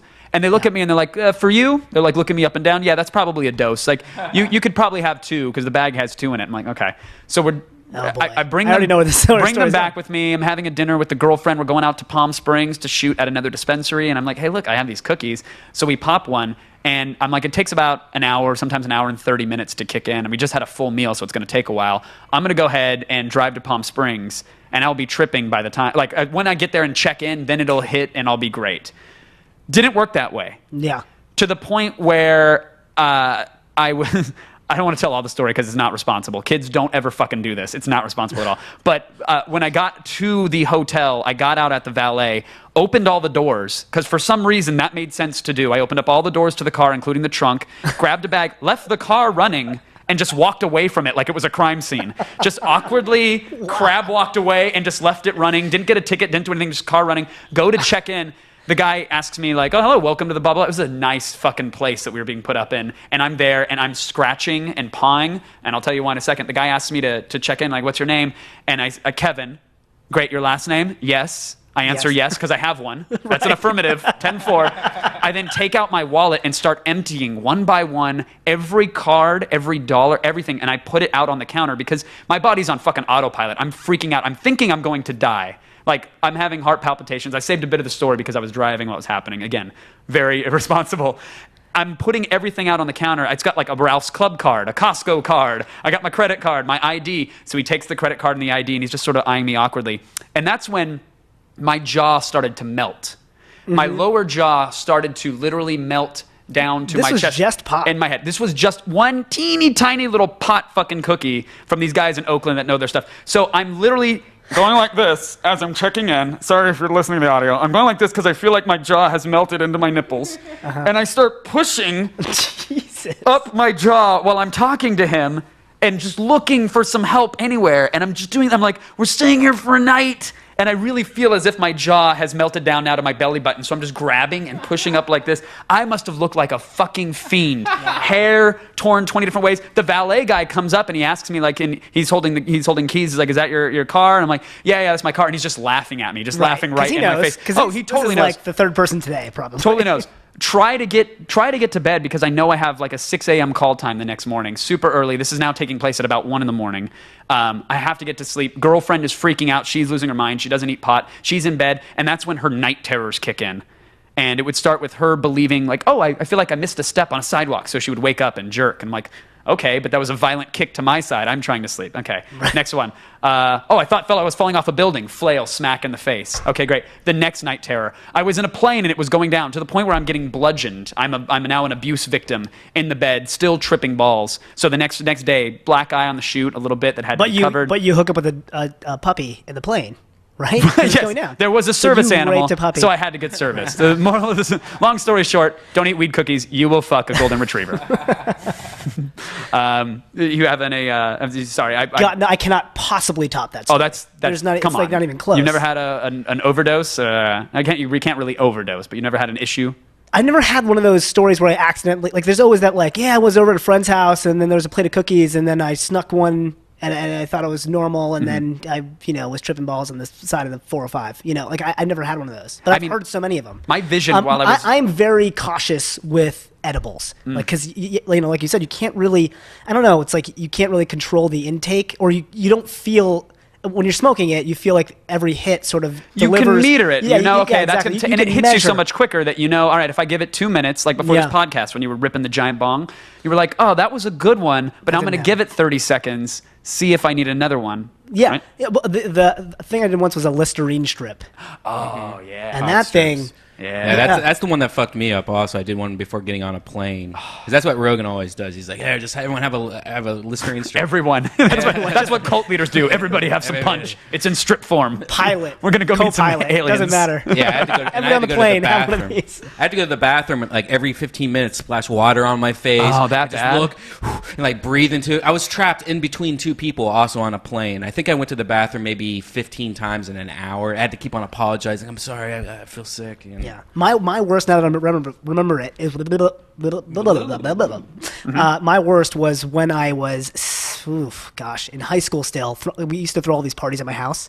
I was like the party central house because my parents would always every weekend they'd head down to Boston to do their deals. Their deals. Yeah, Yeah. they're religious. They run this like Indian community. God, I'm gonna get in so much trouble for this. This should. No one's going to hear this. Yeah, you're right. This is, it's fine. My parents, thankfully, don't know how to listen to podcasts yet. But we throw parties all the time. And then, it was like one of the first times that I smoked pot, actually, ever. And then my parents came home. It was one of those moments. Oh, no. And were you stoned in And the I was moment, stoned. or- yeah. Actually, I think luckily I was stoned and not drunk. Because I think when you're stoned, you're a little bit more. For me, I get really gabby. I can't stop talking. I need to eat, like that whole thing. Sure. Like I need my mouth constantly engaged in either food or discussion. Yeah, it's for you. And so, or getting serviced or servicing. So with my parents, I was just kind of just talking to them. Was that the That was dog? the service dog. Yeah, it's like down, Scruffy. She gets excited for it. When That was Daddy like reaches for the peanut butter, that tail starts wagging. That's such that's such like a cartoon dog. I think you were literally saying woof woof. Yeah. Woof woof. Bark. No, dog. Dog actually. noise. Dog noise. Dog noise. Anyway, so I had to. So- I basically talked my ear off to my parents. What my parents are on? No, yes, your mom just My parents DM'd me. She's very upset. She wants you to come home immediately, and she means home, whatever that means. I don't know what that.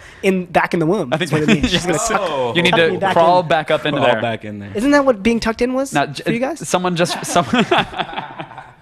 in at night. Yeah. It was like a warm velvety blanket. Thanks, That's Mom. what it was. Someone said, quote, long story short, don't eat weed cookies, you will fuck a golden retriever. And I'm like, wow, after 2 hours, T-shirt. that's what comes out of this. Like I knew something would come out of it, and that's what happened. I love that we talked about serious issues, and we lost all credibility immediately. These are the lights that you jerk off to have a What? rave. Yeah. Yeah, look at that.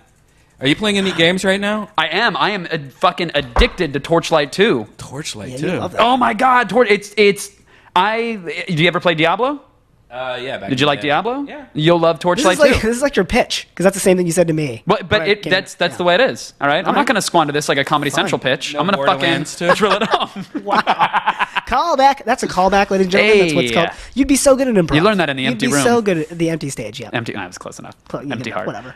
We want to talk Borderlands 2? What would you want? is What that- will spark a discussion? Let's Is that have what it. have you played that? at I all? have played it. That's I've- what everyone's telling me to play. Here's Torchlight 2 though. Torchlight 2 is great. Borderlands 2, very fun, first-person shooter, Yeah. tons of loot, millions of weapons, fun enemies, great AI on the enemies, finally. Inventory management still a little shitty. Playing with random strangers online, kind of fun. Playing co-op with your friends, great. But Torchlight 2 is a $20 game that has given me way more joy than Diablo 3 ever hoped that it could. Wow. Sexy dog. And it doesn't do it. You get a companion right away. You can have a dog. You can have like crazy frogs. You can You have love the bats, all dogs. sorts of stuff. Well, you can have whatever you want. Look, the man's best friend for a reason. I'll give that dog a bone. Service animals. Retrieve this. Oh my god. It's just a dungeon crawler. You point, you click, you kill enemies, you have spells, and that's it. I mean, if it looks like Diablo and plays like Diablo, it should be, it is, but it's really streamlined. It's easy to play. You can have large groups. You can have, I think, up to 6 or 8 people join a game at the same time, and you get shotguns and crazy weaponry right away. There's a Minecraft 8-bit sword in it. It's like it doesn't take itself seriously. There's nods to what was a Truffle Shuffle movie? Goonies. There's nods to Goonies all throughout. Yeah. There's nods to like a bunch of films and other video games and Skyrim, and it's fun. It's one of those games you either like or you don't. Yeah. There's not going to be. It doesn't do anything crazy innovative with the genre. It's just really easy to You're pick up and describing play. my experience with Bulletstorm. Did you play Bulletstorm? that? Yeah, I played Bulletstorm I mean, for a minute. it doesn't sound like it's the same. Not the but same like, game, Not but- the same game. Not the same type of game But necessarily. it is a It's more video shooter. game. So in that Yeah. in that respect, yes, But we're it's- having the same discussion. It's a video game. Fuck there you, are man. like no, there are 3D, there are computer graphics, Right. they're generated. You press control to move the avatar.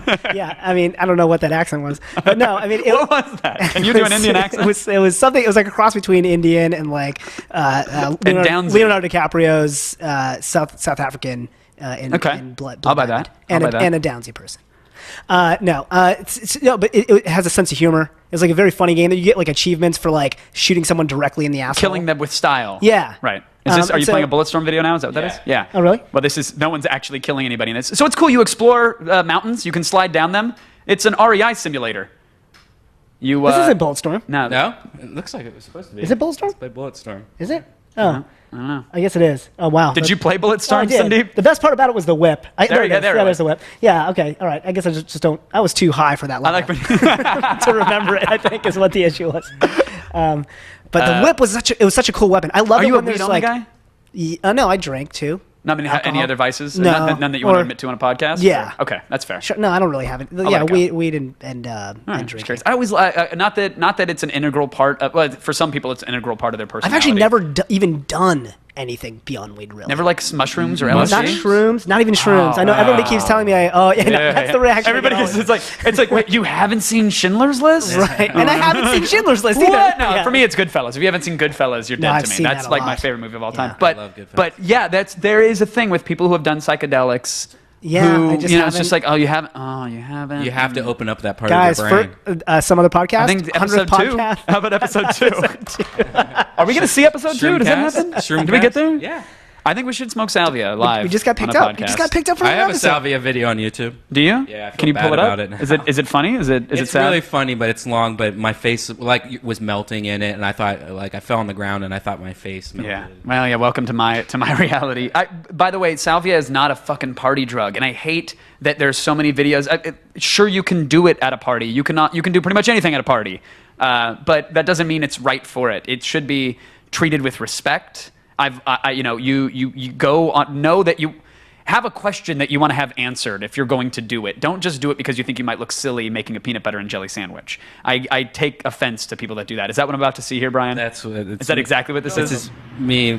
Well, at me. least You're there's not good, like man. house music blaring and guys. No, it's just me and my Gather friend. around you, so.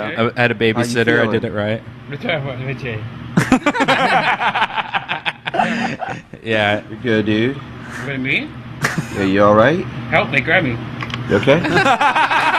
It's really embarrassing. Help me, grab me. That was your cliffhanger moment. I'm like drooling. Bro, in I'm it losing. and stuff. I remember my first time hitting it. I bought it from a guy at a head shop in Santa Monica, and I asked. I've done all this research online, and I'd done enough research to know that either A, this was like God encapsulated into a plant that's been dried and magnified, and he's going to speak to me, and I'm going to go out of my brain It's and the have God particle. I'm going to discover the boss Higgins or whatever. I am the Large Hadron Collider. Like it is going to happen within my brain, and I'm going to speak to Jesus. Or it's complete bullshit. Like all the research that I had done, the stories that I'd read, I'm like, well, it's one of these two things. It's either going to be this amazing experience or I'm going to get a headache and it's going to be nothing. The guy I bought it from at a head shop, I was like, so tell me, because of course I'm going to trust you with my opinion. Right, this If guy. what I do, That's right. of course I'm going to trust you with something I'm going to inhale. What's this going to be like? And he looked at me and he sized me up and he goes, it's going to be like God took off your head and kicked it around like a soccer ball. Nice. And that was the only thing he said about it. And I was like, sold, let's try it. And I remember taking a hit of it, and my girlfriend at the That time. doesn't sound pleasant at all. No, I was like, no, that's what I want. Because I want- God probably has a very strong He's got a right very strong. foot. And he's got sandals with cleats on the bottom, Yeah. like they're I'm just cleated saying. sandals. He's gentle. He can will the ball into the goal. He doesn't have to kick it. Oh, so it's a pleasant kicking. Very, very pleasant kicking. And I just remember taking a hit of it, and I was like, okay, I got to hold in my breath, count to 20, and I got to about 10, and I didn't know why I was counting, but I knew I was supposed to count. I got to like 12 or 13, and then I forgot how to count. You were counting backwards. Well, no, I was counting up to 20. Like you Oh, hold it in your got lungs it. for 20 seconds. Up to 20. Yeah, and by the time I hit like 14, I didn't remember what was going on. I just remember holding arms outstretched with a lighter and a pipe. I was handing it to my girlfriend at the time, and then I sort of froze, and I just watched as my arm dematerialized. All these little squares appeared, and they bisected, and it was like, it got very wireframe and polygonal, and they all started to like blow back. It was like a tornado blowing shingles off of a roof, but calm. Like I wasn't concerned at all. I was like, oh yeah, this is happening. Is that the moment that you realized that you were in a video game? Yeah, that's when I realized like this is all a Lawnmower Man sequence. Like this is it. This is what this is. The phones will all start ringing at the same time. You were playing and that's the yourself sign. in Torchlight. You kind of get You that. were the avatar. You kind of get that perspective. At least that's what happened to me. That was my journey. Is that was the perspective I was given when I was on it. Like I was reduced to a single molecule or pixel, if you will, and saw that it's all just a sea of that, and literally dematerialized as I was falling back onto the bed, and then just in another world, like saw parallel universes, saw the planets, went on a spaceship journey for a minute, and then came back and was just sitting in my bedroom. And it was the most insane, It's like a whippet of mushrooms. Yeah. And I did it about 5 or 6 times, and I ended up playing around with music. And I found out if you had different kinds of music, it changed your whole trip. Changes the trip. Yeah. Music and lighting. Yeah. It's your setting. I always put on very chill lighting. I put on the iTunes visualizer, sometimes the Connect one, so that if you move around, it'll make the visuals move. Yeah. And you can have some really... Sandeep, you need to do drugs, is what I'm telling you. And I need to dig up my old Light Bright, apparently. Yes. You definitely need a mushroom trip, I think, would be great. I never do well with them. Well, doctors, I never do well with appreciate the prescription. Listen, do you want to be a complete human being or not? You tell us. Okay. Wow, I don't want that to be the parting message of this podcast. Right, I really do don't, because by the drugs. way, Is that like the parting message? I was as straight edge as they come until I was about 22, 23 years old. And not to say that that's the way you have to do it, but I feel like that was a better way to do it. I gave myself time to grow, to let my brain literally physically grow. And finish growing? Yeah, finish growing before I started tearing it down violently because of the insecurities that I had because I wasn't medicating as I was growing up. Like, was that too deep? Wow. That was just fast. Oh, sorry. But yeah, don't do drugs, kids. Wow. Yeah, unfortunately, I was tripping when I was 15. I think that was way too young. I think it set you back? Yeah. I You have think so. permafry from it, or? I don't think I was permafried, but I definitely think that I was like, dude, I want to play video games and trip on acid instead of go to school and stuff like. Well, that makes sense. It definitely, sidetracked me. Right. That's why I think those programs like Dare and all that stuff, as like silly as they are, and as much as we kind of like make fun of them or whatever, like they're sort of important because you're impressionable at that age. Like it's almost like, you know what, just convince them for a little while longer that this is like truly awful for you. To an extent. Here's my problem with any program like that is that I think drug education needs to be completely reformed in society because we have something called the internet. So when they when they try to show you faces of meth and say weed will kill you, like if you smoke pot you can die and you can overdose from it. No, wait, I listened on Kevin Pereira's podcast. Yeah, or I fucking Googled it because I was curious. Like, kids are fucking curious. They're inquisitive. And when they find out that they're being misled about something as innocuous as Dude, it starts with marijuana. Santa Claus, man. It's not like...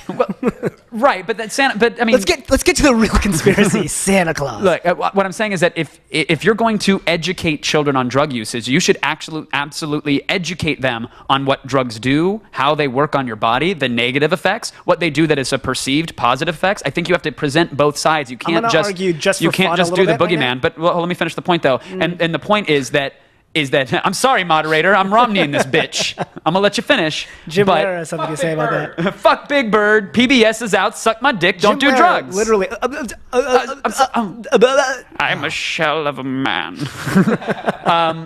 The point is that I think you should tell them both sides because they're going to learn it anyways. You don't have to glamorize it at all. You should explain why people do it. You should also explain the psychological effects of running away from problems with that or not facing realities with that. I mean, I think there's more psychology to it than just the biological reaction. But when you put in some kid's head that something like marijuana is going to kill you or that all drugs are bad and they see people doing them, they hear about it and they research and they find out, oh, it might not actually be that It's bad. the boy who cried wolf. Yeah, then you go, Scenario. you're probably lying to me about everything else. Right, so how can I trust anything that you say? So I might as well experiment with this, direct injection in my brain of heroin kind of thing. Okay. Pretty much. Yeah, no, I see intense. what you're saying. So please, I'm sorry, I didn't mean to, I wanted to at least finish that point. Because that to me is the biggest thing. Like, I don't think you should be telling kids, hey, do drugs. No, you shouldn't. You should explain to them with real words what they do and how they work because then they can make make their decisions. I agree with you. I think, I do agree with you in my heart of hearts, but then I hear my brother basically saying his point of view with 4 kids, which is like, you know what, like they're just like at least when kids are very young, they see things like pretty much in black and white. Sure. Like right or wrong. Well, this is bad. This is good. I mean, sure. like that's why kids movies are just like, I get it. That guy's evil. He's the bad guy. Like they're constantly trying to figure out who's the bad guy. Sure. Like they need that sense of like more. But what age are we talking moral about here? Because drug education, specificity. I mean, when is that really happening now? It's not like in preschool you're not learning about my first That's joint, true. are you? Like I feel like the school education, by the way, is a last resort. Like if you're relying on the school to teach your Right, kids about the it dangers needs of to come from the drugs. parents. Yeah, exactly. So if it's not going to come from them and this is the last resort, at least make it the best it can be, because it sounds like your brother would be mortified if his kids were being told that drugs might not be all that bad, but your brother sounds like a decent parent. If he's concerned, he's probably going to make sure his kids know they're not supposed to be doing that stuff. Yeah. And if they're at an My age brother where, is a decent parent, and that's the lesson that I want to leave here. Is he? My brother's a pretty decent parent. Great kisser. yeah, he's very gentle around the rim. Yeah, he sure is. He has 4 kids, so you're an uncle 4 times over? 5 actually. 5 times Yeah. over. Is And there they're one all- he doesn't count as his own? No, I have One he another. likes I have less? another brother. That's right. Okay. Yeah. All right. Yeah. Let's relax here. I'll take it down a notch. Let's do some salvia. Are you a cool uncle? Are you going to be the uncle that tells the kids about drugs, or are you going to? I think I'm the uncle that does podcasts that talk about drugs. So yeah, I think like, I'm probably the. I googled Uncle Sandeep, and Yeah. he was wow. Well, they've already watched. I mean, I'm sure they've watched some stuff. Probably. How old are they? They range from 1 to 15, 16. Okay, 16. 15, God, 16. he's driving. Oh my God, So we're all weird. fucked. Stay off the road. Brian, any thoughts on how we should wind this bad boy down, or should we keep it going? I feel like we got a good. Yeah, good we're one. got it. almost hitting 2 hours. Almost. What? Hour and 45 minutes. I want to hear more comments. Well, Maybe, Brian Marshall maybe agrees that if you find out somebody has lied about one thing, everything they say afterwards is suspect. And to a degree, I think that's the case when it comes from. Relationships. Well, it could come from relationships, yeah. I mean, at some For point. sure. I mean, but who doesn't lie? Yes, I'm really into you. Yes, I love you. Yes, you're hotter than your sister. I mean, that's Right. the You're things. not hotter than They're your things sister. we say to get laid, though. That's what people do, right? Yeah, I'll take things we say to get laid for. Brian, who are you currently banging? Because Sandeep doesn't want to get into it. Wow. Whoa! Jesus. Here's the fucking M. Night Shyamalan twist. We're fucking each other. What? That's what's Yeah. happening. We're I actually- knew I would Kevin. connect these dots. We're coming out. Who's got the and in? Let's see. Can you indulge us on the crazy, untold behind-the-scenes story of your G4 days? That is a whole 2-hour podcast on its own. I mean, clearly, I have so many stories. I came of age there. I was a 19-year-old kid who started That's as so crazy. a PA, and You were straight edge. I was a That straight show edge turned 19-year-old you kid. into a drug addict. The industry turned me into someone who's talking about weed and mushrooms as your only saving grace. I learned a lot at that network, and I went through a lot of changes. The Tech TV changeover was insane. The most recent changeover that it's going through, I had to kind of punch out a little bit. That should be a podcast and a half. I should have somebody on. Can from we do a G4. lightning round? Let's do a lightning round. Okay. Any So guys, questions, comments, something that will spark a lightning round here to end this thing? Will this podcast ruin your career? Says Johnny Munoz. No, you need one to have it ruined. I don't have one. When I get a career, this will come back to haunt me. I've always said It'll ruin your chance to run for president. I have always said that if I can't be exactly who I am, then what I'm doing is flawed. Like if I can't be who I am and a Right. job tells me no, then it's the wrong job for me, because being inauthentic is not something I'm interested in doing for $1. I don't think you'd be very Unless good at it, honestly. it's provided by Jamba Juice. Jamba Juice. Can you hold it up, please? Oh, absolutely. Jamba Juice. When you need a boost, it's kosher, and that's for damn sure. That's for damn sure. Jamba Juice. I love it. Let's see, Torchlight 2 instead of Borderlands 2. Yeah, I'm hooked on Torchland. I'm playing Torchland 3. I'm not good at scrolling and Cliffy talking. B left Epic. I don't know if you saw that. Cliffy B did leave. That's weird. I haven't talked to him. Well, he's one of those guys that's been at that company for years. Yeah. I mean, Jazz Jackrabbit, he was probably just learning how to drive a car when he was programming his first, platinum hit. Yeah. So to speak. And so it's about damn time. Like, I'm excited for what he's It's doing. the video game equivalent of Conan leaving NBC. I think so. Yeah. Yeah, it could be. I don't think he was ousted. But Well, I think no. I just mean, like, in terms of a terms of- large personality making a huge shift in their career, absolutely. I mean, for those who don't know, Cliffy's responsible for all things Epic. So every Unreal game. Who's the Gears Jay of Leno in War. this situation? I only understand things in terms of late night fight. Jay Leno would be John Carmack in this case. Great. Because I don't know many other people at Everything Epic. has to be analogous. Yeah, I got it. To the late night wars. Yeah, I don't know what that's gonna. I don't know what he's wonder leaving if to do. I think he made it sound like he's leaving to just kind of take a bit of a Chill out. sabbatical, which Well, is he just great. got married. He's got married. Yeah, and so maybe that's it. Or maybe He's got fuck you money for days. Like, Maybe- he doesn't need to work right now. He could go start up his indie game studio, which I'm sure, or something of that nature. It's just kind of weird that Gears was kind of like his little baby, you know. So it makes me wonder if there was some changes, like maybe the next Gears. I don't know. You have a I feel like, I mean, Gears was probably his baby the first time, and then probably his baby the second, maybe the third time. But after so long, don't you get tired of making the same game? Like, Cliffy is an incredible, and I'm not speaking for him. I don't know. He's such a talented. Nobody loves and- the fourth child. but that's, like, no Yeah, one does at that point. I feel like he's so creative and so talented. I can't imagine him only wanting to do Gears. Like, I'm Right. sure he's got ideas for movies, for comic books, for indie games. Maybe he wants something that isn't a $30 million 4-year turnaround. I don't know what he wants to do. I'd love to have him on to ask him. You know, just that. here's something I couldn't talk about back in the day, but I could probably talk about it now. Maybe like 2 years ago, we had him on a Death Squad podcast, and it was right when he was going to E3, and that night or the following day, he was going to announce Gears Connect, and then it never was announced. And I never. Were you not supposed to talk about that then? Yeah. Because you're probably still not supposed to talk about that.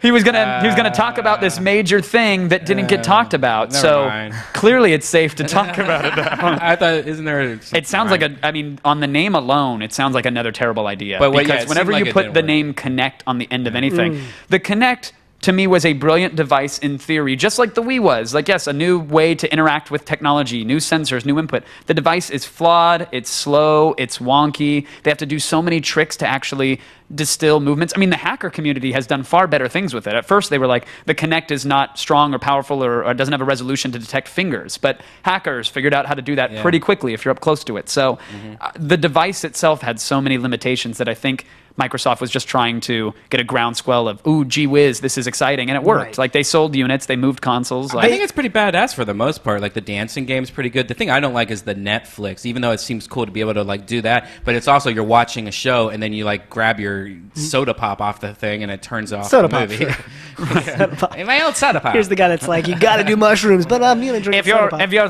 hankering for a sarsaparilla, it may interrupt your Netflixing. No, I mean, look again. I think it's kind of cool for what it does. It's just not where it needs to be, and that's why, like a Gears Connect sounds like that Fable Connect game is so watered down. Like, you're riding a horse. No, you're not. You're doing this. Right. You're Hey, fluffing it's a towel. It's a lot better than the Power Glove. Okay, so I mean, You we've come a long keep way. You keep your power glove off my girl. Keep your hands out of my power glove. Remember when, like, that was a sign That was the thing. You had arrived if you had a power glove. Dude, I never had one. I never got a Power Glove. I didn't have an NES. Yeah. What? I had a Master System. I was that fucking bastard. Oh, weird. My dad bought the Master System because it had better sports games. I So feel everybody's like I can everybody's relate like, to you less now. Mario's awesome. I'm like, sweet. Have you tried Alex Kidd? Because it's kind of, it's not really like Mario. So you never really played the I'm Mario? gonna too stuff much? myself into this locker. Like, no, I didn't have any NES games. Like, Wow. when I'd go over to my friend's house, they were so bored with their NESs because they played them all the time, and I was like, dude, I'll play Blades of Steel for the fighting. Let's go. Like, get into this. But I had the Master System, so I had like Spy Hunter, Man. which had the most generic action-y covers. I had Pro Wrestling. Yeah. Nothing, like, what the fuck? They were just They had terrible. those 3D glasses. And they Remember were all- those 3D glasses? And they I had the Space 3D Harrier? glasses, and I had Space Harrier, and I had Zaxxon, where you'd fly through a yeah. 3D maze. And that's why, like, when 3D came out, and they're like, oh, 3D gaming's here. I'm like, I had that back in the 8-bit Yeah. days. Yeah. It was shitty and awesome. It was Yeah. it was I never great. played it. There was a gun game for the Master System called Gangster Town, Yeah. which was way adult. Can you pull up a Master System clip? You're shooting gangsters, like, in bars and on, like, docks, and, like, there's high-speed chases. You can shoot out the tires of the cars. Like, all my friends are playing Duck Hunt. Like, Right. it's fucking cool. And I'm like, playing- I'm shooting gangsters in the face, and then as their souls ascend to heaven, you can shoot the heart of their angel, and it will send them to hell. There's some. Oh, this is being played on an emulator, so you're seeing a cursor on the screen. But this is played with a light gun in the 8-bit days on the Master System. It's called Gangster Town. Wow. And you. It's like it's Grand Theft Auto -4 or something. what was that? It's like a pre. That was a bad joke. But Okay, this is one of the car shows. Yeah, see, look, you shoot the angels, and other scenes you can actually shoot their hearts. And so this guy's going for double points because, of course, if you send them to hell, you get more points in this 8-bit Right. game. This is way better than Duck Hunt. Yeah. Really, look at that. That's pretty sweet. Where the city? Yeah, you get your stats. Let's watch the ending of this game. I want to see one of the city levels though. Are you tired of the high moral high, the moral high ground of Duck Hunt? Look at that. Fuck you guys coming out of the nightclub. All you gangsters dressed the same with your Tommy guns. Now that's a boss in the middle. That's why he's taking so many bullets. He's dropped down. 100% hits. Boom. You have a career in video game commentary. It's pretty good, right? Yeah. Oh, this is a little mini game here to break the blocks out. You'll find keys and stuff that are hidden. This is how exciting 8-bit gaming was, guys. This is as good as it gets. Talbot is rocking it here. He's showing you. I think the ending of the game, it just tells you, like, congrats, the people are free and happy now. You did good. It's like very bad dudes. Yeah. Like, let's get a burger and save the president's daughter. That's awesome. I skip so many stories in games, which is probably why I don't respect a lot of games that I should. I'm just like, I don't care. I don't care. Story is all that drives me in most games, really. So, like, what game did you play recently that was, oh, this is it? Oh, I don't know. Portal 2, I really loved. Okay, that's one. I loved that. And I feel like, but that story, I felt like the gameplay led you to story. Like, story was integral to the gameplay, like that narration and stuff. Right, it was really smooth, and it just felt damn good. I don't like cutscenes. I hate. It's always been a problem with me because the it's like story's going on around you, through the voiceover as you're like going through the levels. right. Let me experience the story. Yeah, it's don't immersive. don't segment my experience and cut like I'm playing a thing. It's interactive. Then you come to a crashing halt, and now I'm forced to watch this pre-rendered thing. You never feel like a cutscene is sort of like a reward for sort of. I never saw it that way because I think because my and I get that it is for some people. I'm not saying I'm right. It's just for me personally, my time always with video games was always so limited. I only had an hour or two where I had to get in and play, and then that was it. Save for like some PC gaming, and so I wanted to play. And so whenever you take that away from me, it's like if I want to watch a movie, I'll watch a movie. Like my friends loved an hour and a half long cutscene in Metal Gear, like in the latest Metal Gear. I'm not into that. And I'm like, I don't need that. If I wanted a movie, I would have that experience. I want to play something. So I think if it's done well though, and it's sort of artistically done, there's merit to it. Like I don't know. I think the majority of people agree with you. I played Infamous recently, and I like those cutscenes. Like you felt like it was those like, were pretty good. It I was did like play cool. The art was cool, and it was the story was pretty good, and it was constantly flipping on itself. So that's true. But the gameplay wasn't all that great in that game. It was kind of repetitive. Right. So maybe the cutscene was good to break it up like in that case. It's sort of saving you. Interesting. Yeah, I don't know. I know that my gaming habits have sort of shaped, like obviously my habits have shaped what I like today. Was the profound statement I was going to make if I found it.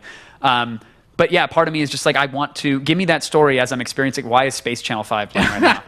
That brings me so much joy. The Dreamcast, by the way, was the best fucking system. console ever I love my Dreamcast. made. I have all my emulated And games, Power Stone is the best fighting game ever made. I played Soul Calibur. Soul Calibur's great, but it's a different kind of fighting game. It's more arcadey. You can have 4 players at the same time. You're fighting the shit out of each other in these stages that are alive. So you're like in a bar fighting, and if like a cartoony old Western bar, if a barrel breaks open, there might be a gun in it, or a bubble gun, or a pole, or something, a shield. So now you're throwing people into items, picking up items, winging them around, knocking fans down so they land on your opponent's head. The controls are actually fairly simple despite doing all this. And as you're playing this, you're trying to collect these gems. And if you collect all 3 gems at the same time, your character transforms into the super mecha version of your character where you can like shoot missiles and breathe fire and just shatter everybody on screen. So while you're all fighting, you're trying to get these gems, but you're also ganging up on the dude who has 2 gems because you want to knock him out of him and not let him get to 3. Crazy game, super fun. I don't mean to get soapboxy about like it. I fucking love this game. Yes, it's just like Quidditch. I love that game that the series ex-boyfriend Seaman. Oh, Seaman. That was a great God game. bless the Dreamcast for trying. I love it, man. The built-in modem for Choo Choo Rocket and Phantasy yeah. Star. Oh, God, I love Choo Choo This Rocket. game, Seaman, you raised a sea creature with a human face. You could tap on the glass, set his temperature, give him food, and the controller had an add-on unit to like the VMU, which was a little unit that you'd slide into the controller that could save games, and it had a screen on it. It was like the Wii U before the Wii U, and it had a microphone on it so you could talk to your virtual fish. Yeah. Besides, Insane. what would the neighbors think? This was a game, and it did fairly well in Japan. So it's like Siri? all the Is it like noise. interactive to what you're saying? Yeah, he's, the fuck them was the guy in Is the the video guy- screaming to the fish. Oh, okay. What? Your mama. This is actually Mama. It's actually giving better answers than Siri. Yeah, at least he No, can connect to I'm the just network. Fine. All right. And then when we had David Seaman on today, That was That's I feel like That's a this is good where you wrap end. up. This is the like world. this is That the was mic it. dropping. The snake ate its tail. Yeah. We're done. Yeah, I think that's a good point. Let's see. Do I ever fuck with? Yeah, no, we can't. We'll just answer questions forever. I think that's it. Yeah. Hey, something happened here. I don't know what happened, but something did. I think we lived up to the name. Pointless. It was fucking pointless. By the way, the name, because I did a radio show when I was 13, Pointless Audio, and it was like a podcast before there was a pod. So this is a nice throwback to that. Yeah. This is good. This like felt it. this felt weird. I like and the name interesting. Pointless I was also, thinking- actually. Well, because it was and it will be. I hope. Are we gonna do another? Yeah, fuck yeah. All right, we'll do another. We'll figure do it this out. weekly. Maybe we'll have a segment. But you know what? We're never going to have a guest as good as Mr. Sandeep Wow. Parikh. Lies, all lies. Too good. You, sir, are better than any service animal. Please. I want to throw a vest on you. Whoa, Same whoa, word. and just whoa. take you in a car. We need to try it first. I need to try it. You'll hop in on it. He'll be good. He's gracious. Check out Sandeep I'm on gonna get Twitter named at right. it's SANDEEP. Parikh. God, it's such a long name. But Yeah. you know, Why it's did we worth do it. this to You gotta- ourselves? You gotta earn Why it. did we do this to ourselves? Right. K. Pereira. Yeah. Should have been Is it Kevin I P. before E or E before I? That's what I. It's Portuguese. No one cares. It should be Kevin P. It should be. So follow Sandeep. He's amazing. Check out Save the Supers. Save the Supers, And yeah. Legend of Neil potentially coming to DVD It sometime is coming. soon. No, it is. It's soon. It's now. You can pre-order it now. Legend of Neil. Legend of Neil. It's amazing. I have not seen it, but it's fucking amazing. You don't even know that. Don't say that yet until you've seen it. Okay, But I I'm appreciate sure it will it. be. You pitched it to me. And it sounded great. I think you'll like it. Check out Sandeep's stuff. He's very talented, very funny, and he has just adorable, luscious, full lips. Look at those things. Can you smack them for the audience? Give us a little. Got a whole 4 inches right now. 4 inches of fury. Brian, what do you need to plug or do? Is there housekeeping with Death Squad? I'm going to be in Columbus, Ohio with Boom! Brendan Walsh, Tony Hinchcliffe, and a surprise guest. Tickets are on sale right now. Just go to deathsquad.tv or brownpapertickets.com. Love it. Love the brown paper tickets. And if you want to check me out, you can go to let'saskAmerica.tv. That's a new game show that I'm hosting. You can win 50 grand playing a game from Skype. You just have to have 20 minutes of time and an opinion about America. It's a lot of fun, actually, if you're into game shows. Let'saskAmerica.tv. You can follow me on Twitter at K Pereira. That's KPEREIRA. Sandeep and I will have a show very soon on Sci-Fi. I think it premieres end of October. Yeah. Woo. I don't have the exact date. I think it's October 20th, but it's Viral Video Showdown. That's going to be on Sci-Fi, and I have a new Machinima series coming out in like 3-4 weeks or so, potentially. It's called Player versus Pain. We're going to torture gamers as they play video games. Hopefully you'll that's be there awesome. for some of that. If you'd like to come out, you that'd should be come on sweet. out Yeah. and maybe shoot paintballs at somebody. That'd be I'm hilarious. It's gonna be psyched fun. to torture Yeah. gamers. So, Player versus Pain, Viral Video Showdown, let'saskAmerica.tv. Follow me on Twitter, K Pereira. Thank you also to David Seaman. Go to David Seaman for Congress. Donate to him. He's one of the good ones. And goodbye, everybody. Thank you.